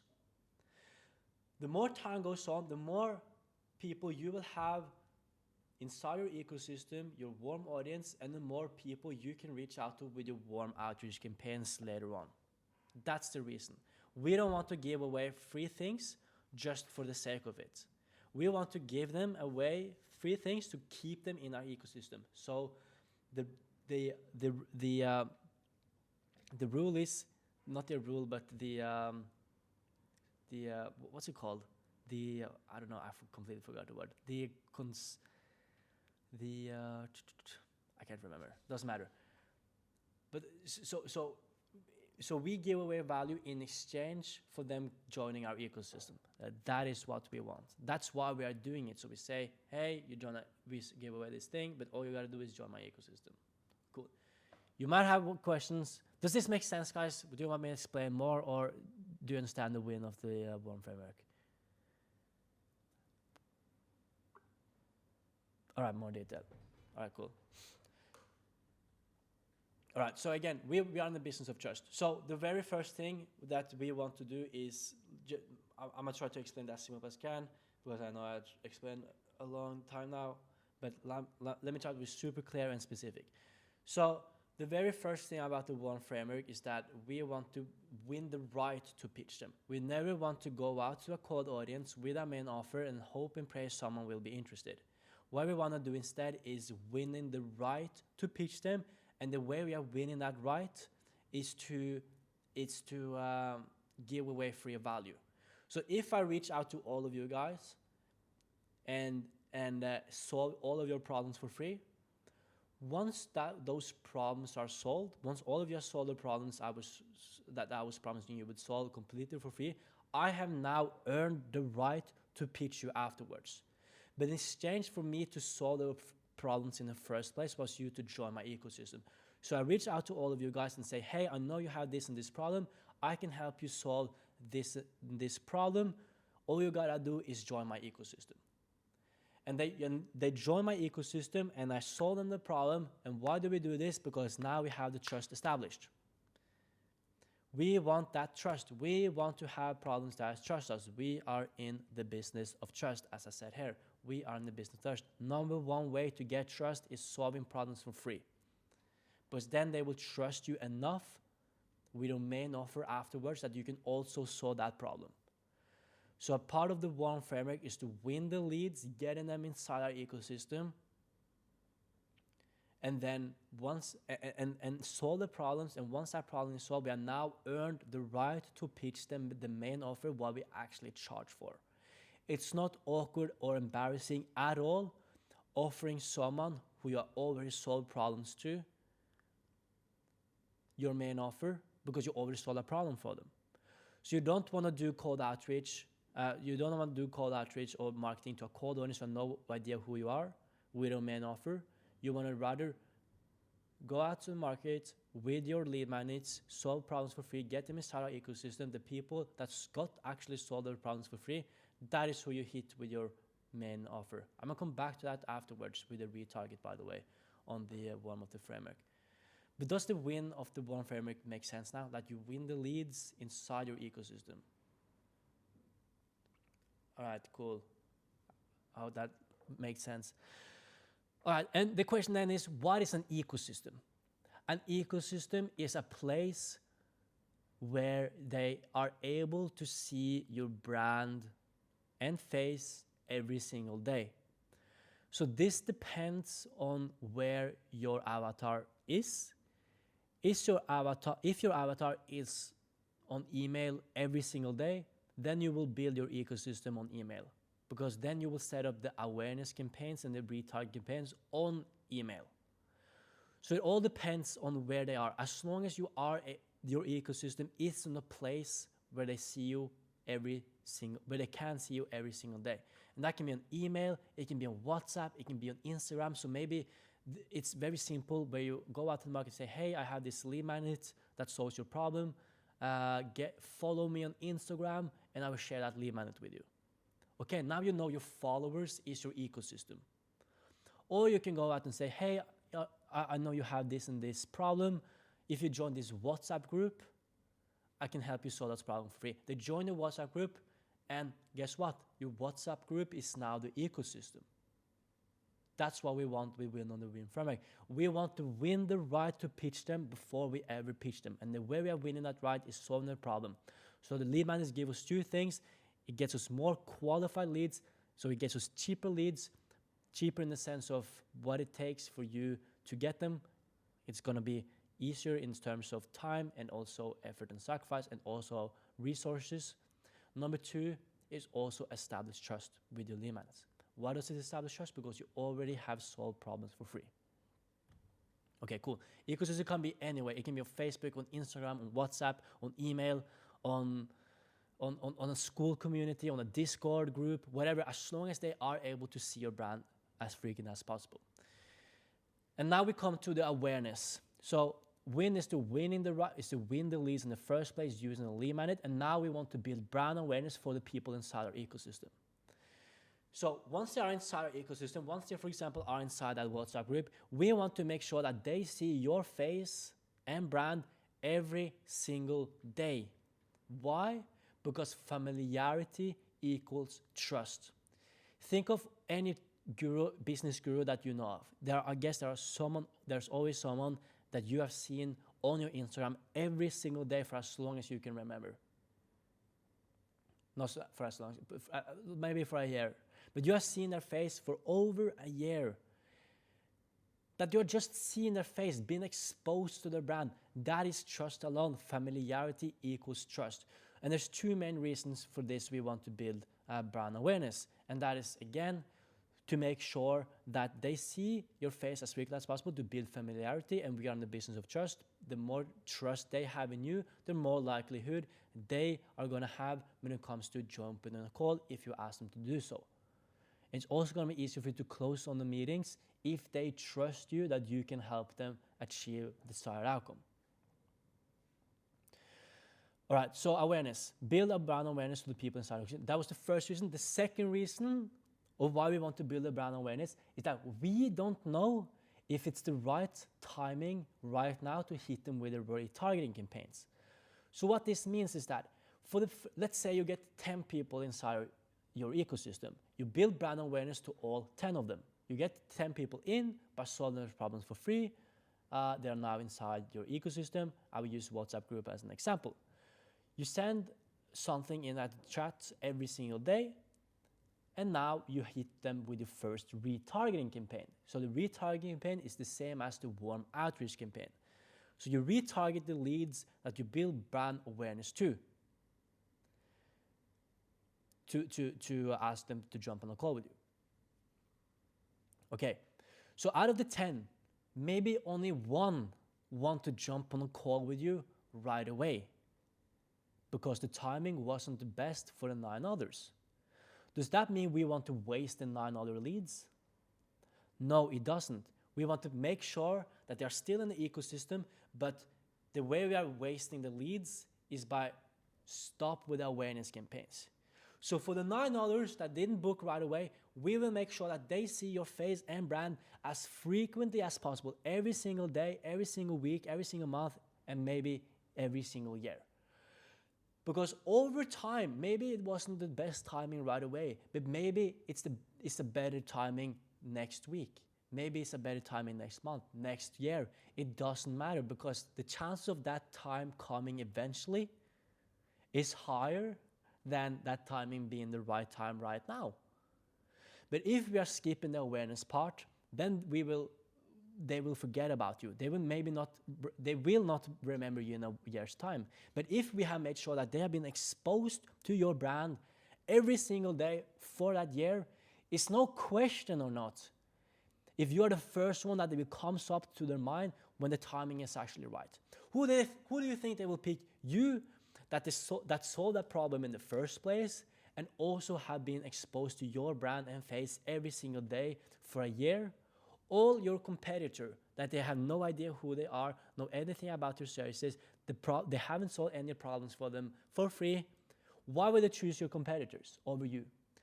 They wouldn't. They would choose you every single day of the year. Every single day of the year, they would choose you because you were the one that saw the problems and you are the one that have that familiarity and have that trust. No doubts about that. No doubts about that. All right. Does this make sense, guys? We win the leads, we build the awareness. Amazing. Cool. Now we are at the retarget, and okay, so we win the leads, they are inside our ecosystem, we retarget them, and now it's about to retarget them with our main offer. But considering, again, we already have solved our problem for free, this trust is established, they know everything about you, we can then hit them with the simplest DM on earth, we can then hit them with the simplest message, ad, whatever it is on earth saying, hey, I know that you know about me. We have this other offer. Will you jump on the call where you can maybe solve the second problem that you're now having? No doubt you will be able to get a lot of meetings with your retargeting campaigns to the warm audience. Again, we want to do cold warm outreach instead of cold outreach. If you do cold outreach, you're not getting far. You want to do warm outreach. How do you do warm outreach? You do it to a warm audience. How do you get that warm audience in the first place? Is by using lead magnets to get inside people in your ecosystem and then building awareness. Once you've done that, you can then hit them with your retargeting campaigns, with your main offer, and making them jump on the call with you to discuss how you can help them get this and this outcome. Why did they trust and believe in you that you can actually help them get this and this outcome? Because you already have helped them get another outcome for free. The trust is established. You won't have any issues asking them to jump on the call. And the same goes when they eventually jump on the call. Closing a lot of them on a predictable level is going to be way easier for you because they have trust in you. Again, we are in the business of trust. Every single thing you need to focus on right now is to how to establish that trust. The people inside my ecosystem right now, they trust me. I will not have any issues asking them to jump on the call to say, hey, I guess some of you right now that are new, like you will be a part of my ecosystem. And if I reach out to you in a month time, I will not struggle to ask you to jump on a call. I want you. You are inside my ecosystem. I'm building awareness right now. If I ask you in a month, hey, you want to make 60K per month with our one-to-one collaboration, you know and trust me that I'm able to do that. No questions. It's not going to be hard for me to ask you to jump on a call. It's not going to be hard to close a lot of you on a predictable level into paying clients. That's just the way it is. And the same goes with your clients. Not that it's not, and I don't want you to think about this as closing, like, oh, I want to close you. No, like we want to help each other. Again, my only goal is to help as many people as possible. As that will also reflect back to my own goals. We are on the goals of making as much as possible and achieving the highest dreams. So there's no reason to hide these things. I have my ambitions, you have yours. But again, my only priority is helping as many people achieve the dreams that I'm trying to help them achieve. But then it's about the actual meeting. I call it the meet. Set up a higher converting trial system. So this is where you make sure that the meeting will be as qualified as possible. The trial system, that is when someone calls the leads before the meeting actually takes place to figure out their situation, figure out their problems, figure out their goals, to then set up custom videos, FAQ videos to talk about that. So when you have the meeting with the prospect, they are as qualified as possible. All objections are pre-handled. They know everything about your services and so on. That's what we want. So the type of meetings that we want with the warm framework is We make sure that they have budget, authority, need, and the right timing. Why do we know that they have the budget, authority, need, and timing? Because we set up the right qualification processes before they booked that meeting in the first place. So we said, hey, so we ask good questions, making sure that every guy or girl that comes to on the meeting, they meet BANT criteria: budget, authority, need, and timing. They are trusting you because you already solved a problem for them. Again, this is the type of meetings you will get after following the WARM framework. Again, WARM framework only works with the right foundations, by the way. Trusting you because you already solved a problem for them. Number 3, full knowledge of your offer. How do you have full knowledge of your offer? Because we made sure that cover that in the awareness of the WARM framework and also the meet with the charge system. So a big part of that setter in the meet of the WARM framework is making sure that that setter prepare that prospect to the call as much as possible by making sure that they have full knowledge of their offer. See you as the authority figure in the space. Many reasons they see you as the authority figure in the space, but good reasons that you saw that problem, you have that awareness. And a bonus point of having a huge ecosystem is that the bigger your ecosystem, the other people inside your ecosystem will also see the other people inside your ecosystem. And when they see other people, they are following as well. If you, all humans are sheeps, if we see other humans following one individual, you will naturally follow that individual as well because the other people are following them. So if you have eventually 10,000 people inside your ecosystem, and the other leads inside your ecosystem see the 9,999 others, it helps with your overall authority. Objections are pre-handled. You already know the situation, problems, goals because we had good processes before the actual meeting. Familiarity with you built every day leading up to the call. This is the type of meetings that you want to do and that you can get with a warm framework. Okay? Warm outreach over cold outreach every time of the day, every day of the week. And we don't want to do cold outreach anymore. Just to clarify one thing though, cold outreach is fine, reaching out to a cold audience. Like we will still want to do either content, cold outreach, in terms of cold email, cold call, whatever it is, or content or paid ads to a cold audience. But we don't want to do it for your main offer. We only want to do it to give away value, getting people inside, hit them with awareness, retarget them, and then set up a good meeting system. This on my screen right here that you see on my screen, this is the type of meeting that you will get following this approach. And then we have the math. Like, let me break down very conservative math on how you can really scale this up if you want to do it. Because it's all a math once you want to scale this. It's all about math. You can get qualified meetings for 50 euros per qualified meeting. And again, this is the type of meetings that you will get. And the way you will get 50 euros per qualified meeting is if it's 5 euros per lead. So in this example, I'm assuming that you're doing the most expensive thing when it comes to getting people inside your ecosystem, which is paid advertising. Cold outreach in terms of cold email, cold call, cold WhatsApp, whatever it is, SMS maybe, and content, that is very close to being free. Very close to being free. So in this example, I will do the most expensive one to be most conservative with you guys, so you see like what's the most expensive client it costs you, what the most expensive client is. And that is if you set up advertising, you get 5 euros per lead. That's it. That's it. We have clients that get all the way down to 1 euro per lead. So the most conservative one is 5 euros per lead. Why is it so cheap per leads, guys? Because you're solving problems for free. It's not hard for you to get leads if you go out and solve problems for free. And you have a mini offer, so you have good scarcity urgency on that lead magnet. You have a good likelihood of achievement. You have good unique mechanism and these things. Risk reversal. You can risk reversal your free lead magnet as well, and it definitely helps a lot. Bonus point by risk reversaling, having a guarantee on your free lead magnet, is that you can guarantee anything you want. Like, it's not that you can offer a refund anyways, right? So you can be pretty creative with your mini offer. It's very cheap when you give away a free value. 1 qualified meeting per 10 leads. We have some that get 1 qualified meeting per 4 leads. Just keep that in mind. But let's just keep it at the most highest one, which is 1 qualified meeting per 10 leads. That means with an average of 20% closing rate, it will cost 250 euros per client. So if you put 4,000 euros into the ads with 50 euros per meeting, you will get 80 qualified meetings. Again, remember the qualifications of your meetings. They meet bunch criteria, they know everything about your services, you have solved problems for them, they have trust in you, all these things. You get 80 meetings times 20% close rate. That is 16 clients.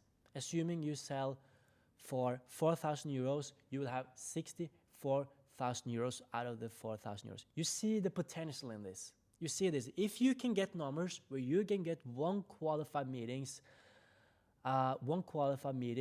for every 50 euros spent, and you close 20%, and you put in 4,000 euros, meaning you will get 80 meetings, and you close an average of 20% of them, you'll have 16 clients, and those 16 clients are each paying 4,000 euros, which is 64,000 euros.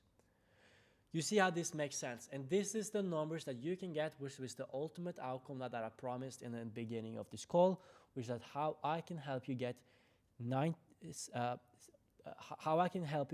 5K to 60K per month in the next 90 days. The way we would do is work on your foundations, work on your one framework, work on your sales. I'm going to come back to the sales in a little bit. And then once you have the build list the proper way, getting qualified leads for 50 euros isn't problematic at all. 5 euros per lead, 1 qualified meetings per 10 leads. That means you will get 1 client for every 250 euros spent. And I want you to compare it if you are doing cold outreach. First of all, if you're doing paid advertising to a cold audience, it's going to cost you 300 to 400 euros per meeting. 300 to 400 euros per meeting. And the worst part is that you don't have an ecosystem to keep the leads. So everyone that were close to book or didn't book, or booked but didn't show up, or booked and showed up but didn't become a customer, they are going away. Like, they are not remembering you in a year's time. This is the best strategy in 2026. The one framework is Bespoke Scaling's own framework that we have made, which is our unique mechanism. Can you believe that? We have our own framework, our own ways to do it. Same ways you need to do for your service, you need to have also your unique mechanism. And if you think that you cannot have a unique way on it, work on it. Try to make it as low time as possible. How can you make sure that it's a plug-and-play system as possible? And also, one thing that I want to talk about that I didn't talk about in the beginning, the biggest mistake that I talked about in my story was that, as I said, we worked with all clients in all industries, and that made it super difficult for us to do the fulfillment. But once we fixed that, once we only worked with one specific industry, one specific client, that is when we finally cracked the code. All right. So yeah, this is the numbers you can expect. Imagine you can now get 1 qualified meeting. Again, remember the qualification of the meetings. I cannot describe how important that is, but remember that. Remember they have trust in you. Remember you have solved the problems for them. Remember that they know everything about your services, all objections are pre-handled, and all these criteria. 1 meeting for 50 euros. That's insanely cheap. Insanely cheap. 20% close rate is so doable with these kind of meetings. Average is 35%, by the way. 35% close rate. And if you have a higher than 35% close rate, let's say you have 60% closing rate, do not come to me and flex that you are having an insane closing rate, because it's not cool. That only means one thing: you are selling for cheaper than you could. So if you have at 60% close rate, you should increase your prices until the close rate goes back to 35%. That's the sweet spot. All right. So 50 euros per qualified meeting, 250 euros per client. Put in 4,000 euros, you have 50 euros per meeting. That's 64,000 euros in, if you do this over a month, you will have 64,000 euros a month. Imagine you put in all these 64,000 back to the systems. That's not how it works, by the way. The more you scale, the more expensive the meetings are going to get, by the way. That's just the way it is. So if you put in 64,000 euros, this number might go over 100, maybe 200 euros per meeting. I don't know exactly. I have never tried it, so I don't know the numbers. But just know that, like, that's like you will have two issues.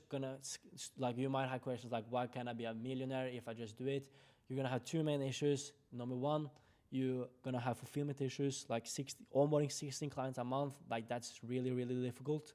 So make sure that your clients are still happy. Ways to solve that is two main things. Again, having a specific avatar, making sure that they all look identical like each other, because then you can duplicate what worked with the previous one into the next one. Number two is, for example, turning your offer into a course. Doing it. If you are done for you, make it done with you. If you're done with you, make it done, do it yourself. That's ways to scale it. So just be aware of it, that what's going to prevent you from scaling after this is fulfillment and fulfillment only. And also that the price per qualified meeting gets higher. But yeah, it's still pretty low though compared to how qualified meeting it is. Like, you should be pretty happy if you can get one, like someone that makes, so if someone gives, if your customer is worth 4,000 euros, even if one client is worth 1,000 euros, it's still worth it. Like, it's still a good return on investment. It's not the best, but it's still pretty decent. All right, so that's the everything on how to get qualified meetings. So we have the foundation, so we have the warm framework to get people in, and we also have a sustainable way to keep them inside our ecosystem for as long as you want. Do you see how this works? Does this make sense? Do you believe in this, guys? That this would help you reach 60K per month eventually? Many thumbs up, I see. Real cool. All right. So the question then becomes, that we haven't talked about, is to get that 20% close rate. Question: how do we close the prospects you now get on your calendar? How do we do that? And I'm going to share something no one else is talking about. So I want all of you to pay attention right now, because I'm going to share something no one else is talking about. I could have spent the next of this meeting giving away sales tactics, sales scripts, how to be skilled, how to ask the right questions to make your prospects jump on a call with you, convince themselves why your services or main offer is the best, instead of you doing it. That's the best way to do it, when you have your prospect convince themselves rather than you convincing them. I could have given you all these scripts and tactics, but I'm going to share something no one else is talking about. Hey, are you following, guys? Are you following? Yes, cool. Because this is important. This is important. I quote myself, you'd rather be the type of person that sells than the person who just knows the skills and tactics. That's my recommendation to you guys. So what I want you to do, instead of looking about all these scripts, how to ask the right questions, how to do objection handling, how to write demo, is that you rather want to be the type of person that sells than the person who knows the skills and tactics. Being the person it works better than being the person that knows the skills and tactics that isn't the type of the right person. All right? So you can think that your root cause of why you're not selling is because you don't have enough skills, you don't have enough good ways to do discovery calls, demos. You can blame it on that. But if you are the person, you don't need a script. Scripts are important. Yes, don't get me wrong. Scripts are important. It's also important, but it's not as important as being the person. Because if you are the person, you wouldn't have struggled anyways. So who is the person? Who is the person? It is someone of high internal authority. Someone who whose physical presence instantly signals safety, direction, and certainty to the prospect's primitive brain. That is a person of high internal authority. This is the type of people trust. Remember, we are in the business of trust. We are in the business of trust. If you are an actual authority figure, people will naturally follow your lead. People will naturally trust you. If you are in your office and the whole apartment and the whole office and the whole space, everything gets burned down, and then a firefighter is coming, and they are saying, "Hey, go down this stair right here, and you will get to the exit." Would you trust that firefighter, yes or no? Of course you would. Of course you would trust that firefighter. Why? Because he has such an authority figure. So if you can become an authority figure, I'm gonna break down very quickly in a minute how to be an authority figure. But if you can become that figure, people will naturally trust you. And again, we are in the business of trust. And if you become an authority figure, people will naturally trust you. And if they naturally trust you, they will do what you say. And what are you saying? You are saying that I can help you get this and this outcome. And they will now become your customers. Why? Because they trust you. Again, we are in the business of trust there. So doesn't it make sense to, instead of, again, scripts and tactics and skills are important, but it's not equally as important as being an authority figure.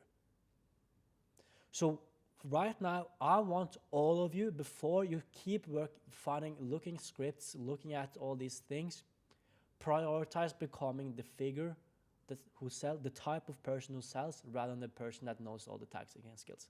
This is more important. This is important. This is what will help you sell. Okay? That's why you keep seeing different scripts all the time, different tactics, different skills. Because they give away the tactics, they give away the skills, they give everything away. But why is the reason it's different for them? And it works for them, and it doesn't work for you, even though you are saying the exact same things and asking the exact same questions with the exact same tonality. Because they are a more authority figure than you are. So right now, I want all of you to start focusing on becoming an authority figure, because this is the type of person people trust.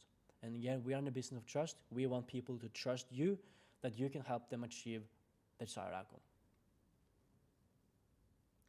If you become an authority figure, people will naturally follow your lead. Do what you say, even if you don't have the traditional sales tactics and skills. Okay? So, question is, how do we become this person? I have 5 main ways to become an actual authority person. Number 1, confidence. Keeping every promise you make to yourself until you fully trust. One word. I'm not going to get too much into confidence right now, but confidence is keeping composure. If you imagine like a thing that swings back and forth like this. I don't know what it's called. You have one side, there are the people that get extremely big,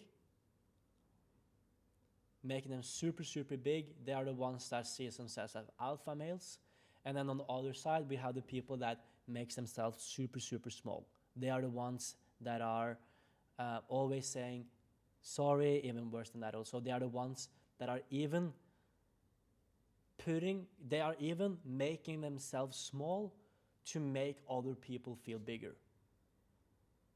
Okay? So they hate the idea of being in the way, so they become this person that is making themselves small so other people can feel bigger.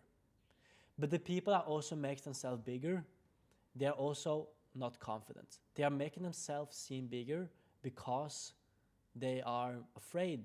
I don't know what they're doing, but they are definitely not confident. Confident is in the middle, all right? And someone that is confident is keeping every promise you make to themselves until you fully trust your own word. So the way you become confident right now, becoming the middleman that is not being either making yourself big or making yourself small, the first step is to keep every single promise you are putting to yourself. And I guarantee you, everyone that is in this call right now with me, there are probably some of you, if not many of you, that are promising yourself different things and not living up to that confidence. You're saying, I will work very hard tomorrow. Tomorrow, you don't end up working hard. What happens? You lie to yourself. Okay? What happens when you lie to yourself? You don't trust yourself. So if you don't trust yourself, how do you believe other people will trust you? That's a question.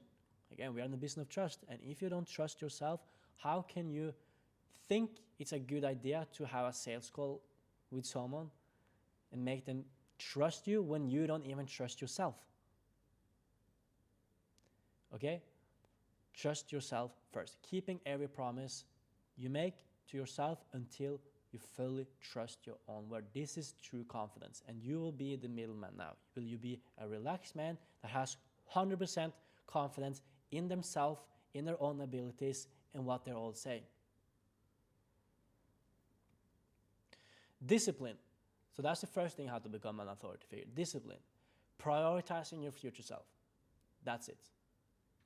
Every single time, every single thing that you are doing that is prioritizing your future self, that is discipline. If you are not saying it's anything wrong by eating a cake, but if you are not eating a cake because you don't want to get fat, then you are prioritizing your future self.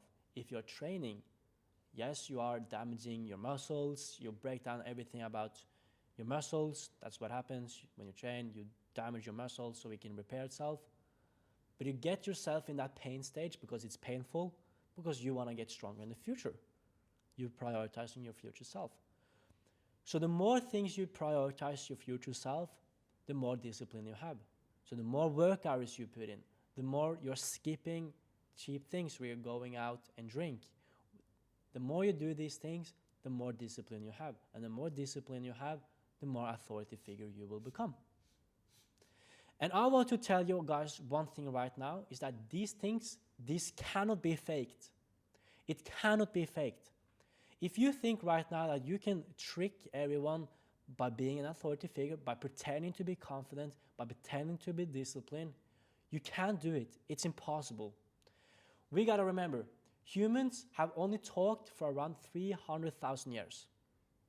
It's around, someone says 200,000, someone says 350, so I just say it's around 300,000 years.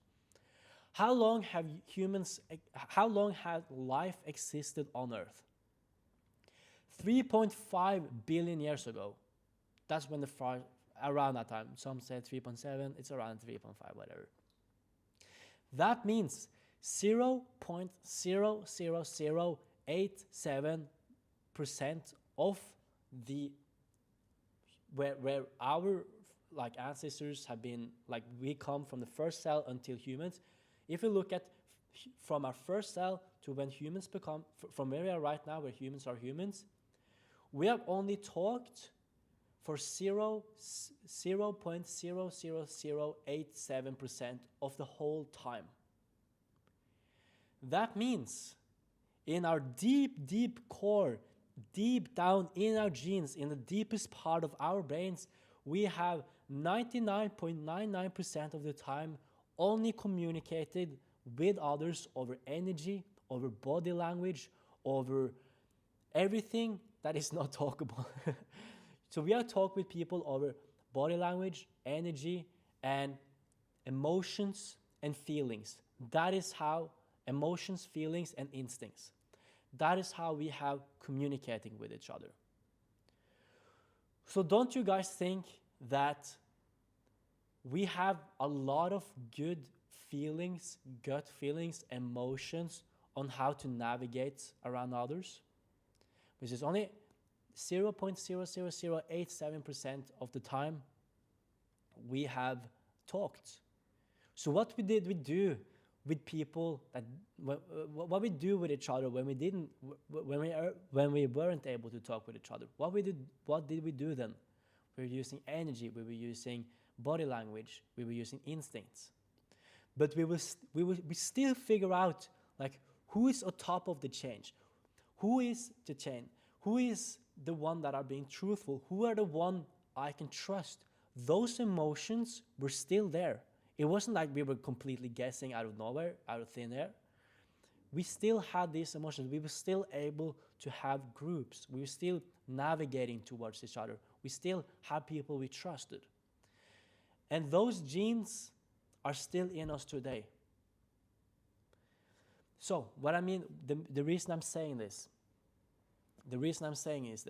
is because if you have a guy that is pretending, that wears a good suit, that wears a good, that fixes his hair, he smells nice, he has a good watch on, whatever it is, and he goes to a party.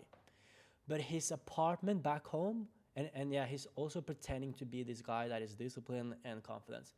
But his apartment back home is completely messy. He hasn't cleaned his room for a month. His bed is completely a mess. His clothes is all over the place. And when he meets people at that party, he's pretending to be someone who is not. And the people he meets, they will know something is off all the time. They don't know what it is. They don't know the exact reason something is off, but they know something is off. They don't know what it is, but something is off about this man.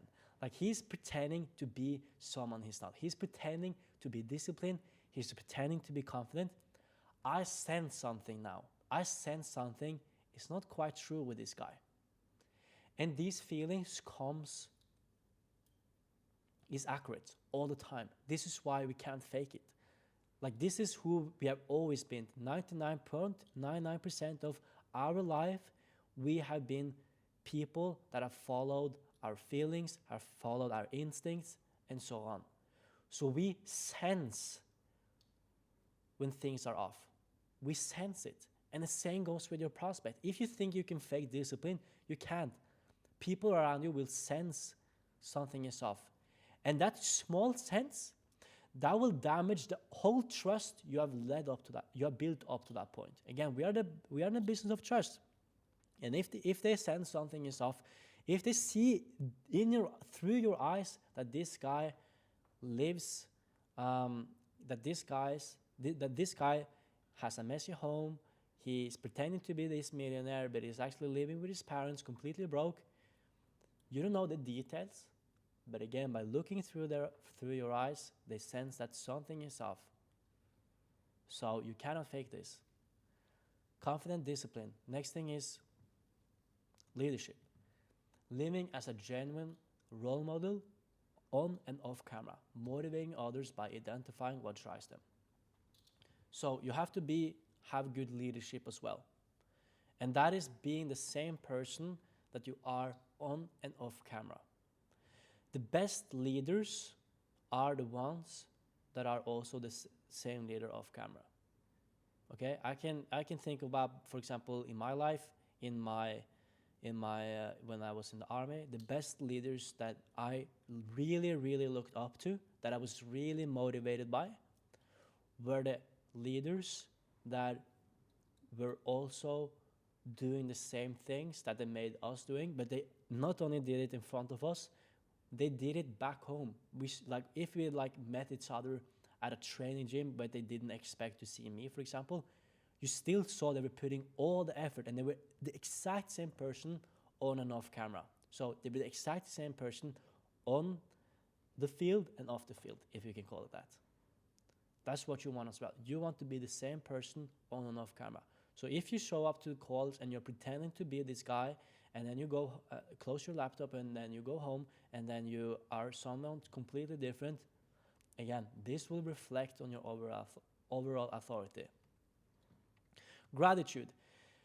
Eliminating complaining and maintaining appreciation for your past and present circumstances. So you have to be gratitude where you are, being a humble person, being someone that is not complaining and having some sort of respect over others. If you're not humble, if you're not having gratitude against where you are, again, this will damage your overall authority. You want to be an authority figure. Think about the best authority figures you know in your life. Maybe it's your parents, maybe it's your teachers, maybe not your teachers. I don't expect someone to go to school watching this, but your past teachers or whatever it is. For example, me. If someone sees me as an authority figure, but you don't want to see me complain. You don't want to see me not appreciate where I am. This is about gratitude. You want the authority figure to appreciate where they are and not complain and being humble. Last thing, enjoyment. The single most magnetic trait when you project calm enjoyment, people are naturally drawn to follow you. Are you a happy person? Are you someone that seems like he likes what he's doing? He's happy. He's calm, he's happy. That's enjoyment. Imagine an authority figure. The biggest authority figures, they like what they're doing. They're not being like, another day, another this. So again, like this is how to become an authority figure. I hope you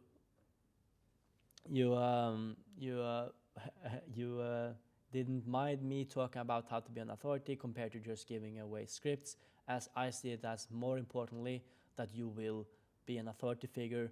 But again, it's important that you also know the scripts. I'm not going to cover that during this call, but I will definitely make more videos about how to have the right scripts.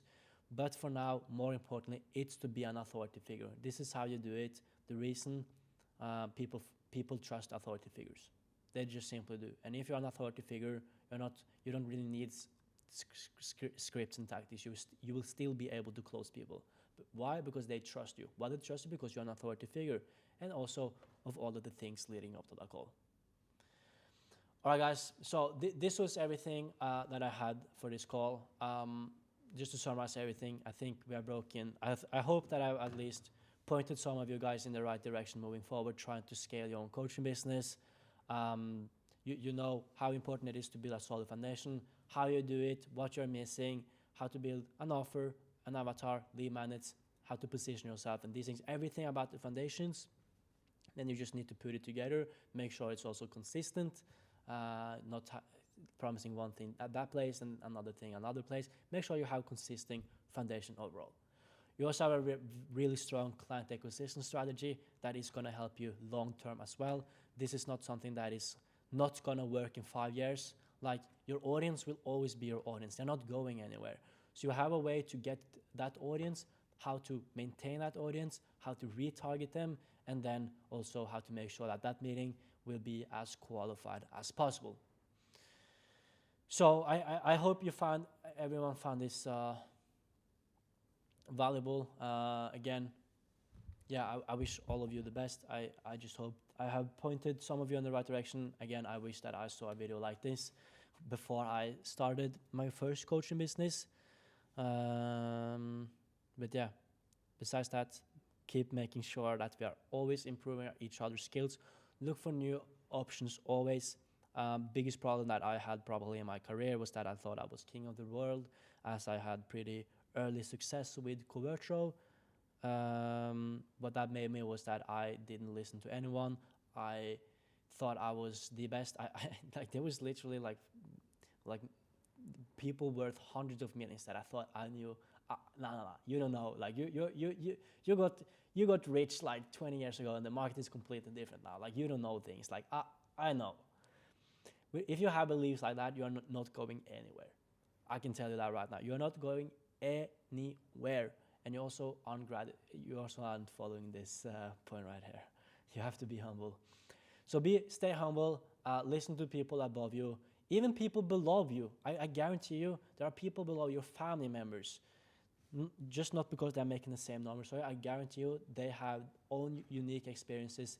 They can see things from outside, giving you good inputs, and just listen to people. Have respect. Listen to people older than you. Listen to people that want to give you advice. Maybe not all of the advices are good, but it's still advice, and you should be this man or woman that is that are listening to people, okay? And you're not gonna only listen to people because for the sake of it, because you want to be seen as someone that is listening to people. You want to listen as well. You have to listen with your own eyes. Try to actually think, is this a good advice? Try to do that as much as you can. Ask people all the time, what do you think about this? What do you think? What are your idea? Look for knowledge. Go on YouTube. Buy programs. Buy courses. It is important. It is important if you want to be better. Ask ChatGPT whatever you do, as long as you try to improve your skills, always looking for new knowledge all the time. You will never be perfect. You will never reach the point where you have completed life, business. Never, ever, ever. So you can always get better. You're not, even Elon Musk, the richest man in the world, he can still get better. Then you can definitely get better as well. Ooh, so I have something. I saw something. All right, let's wrap it on there. Hope you guys find this call valuable. Otherwise, hope I see you soon. Goodbye.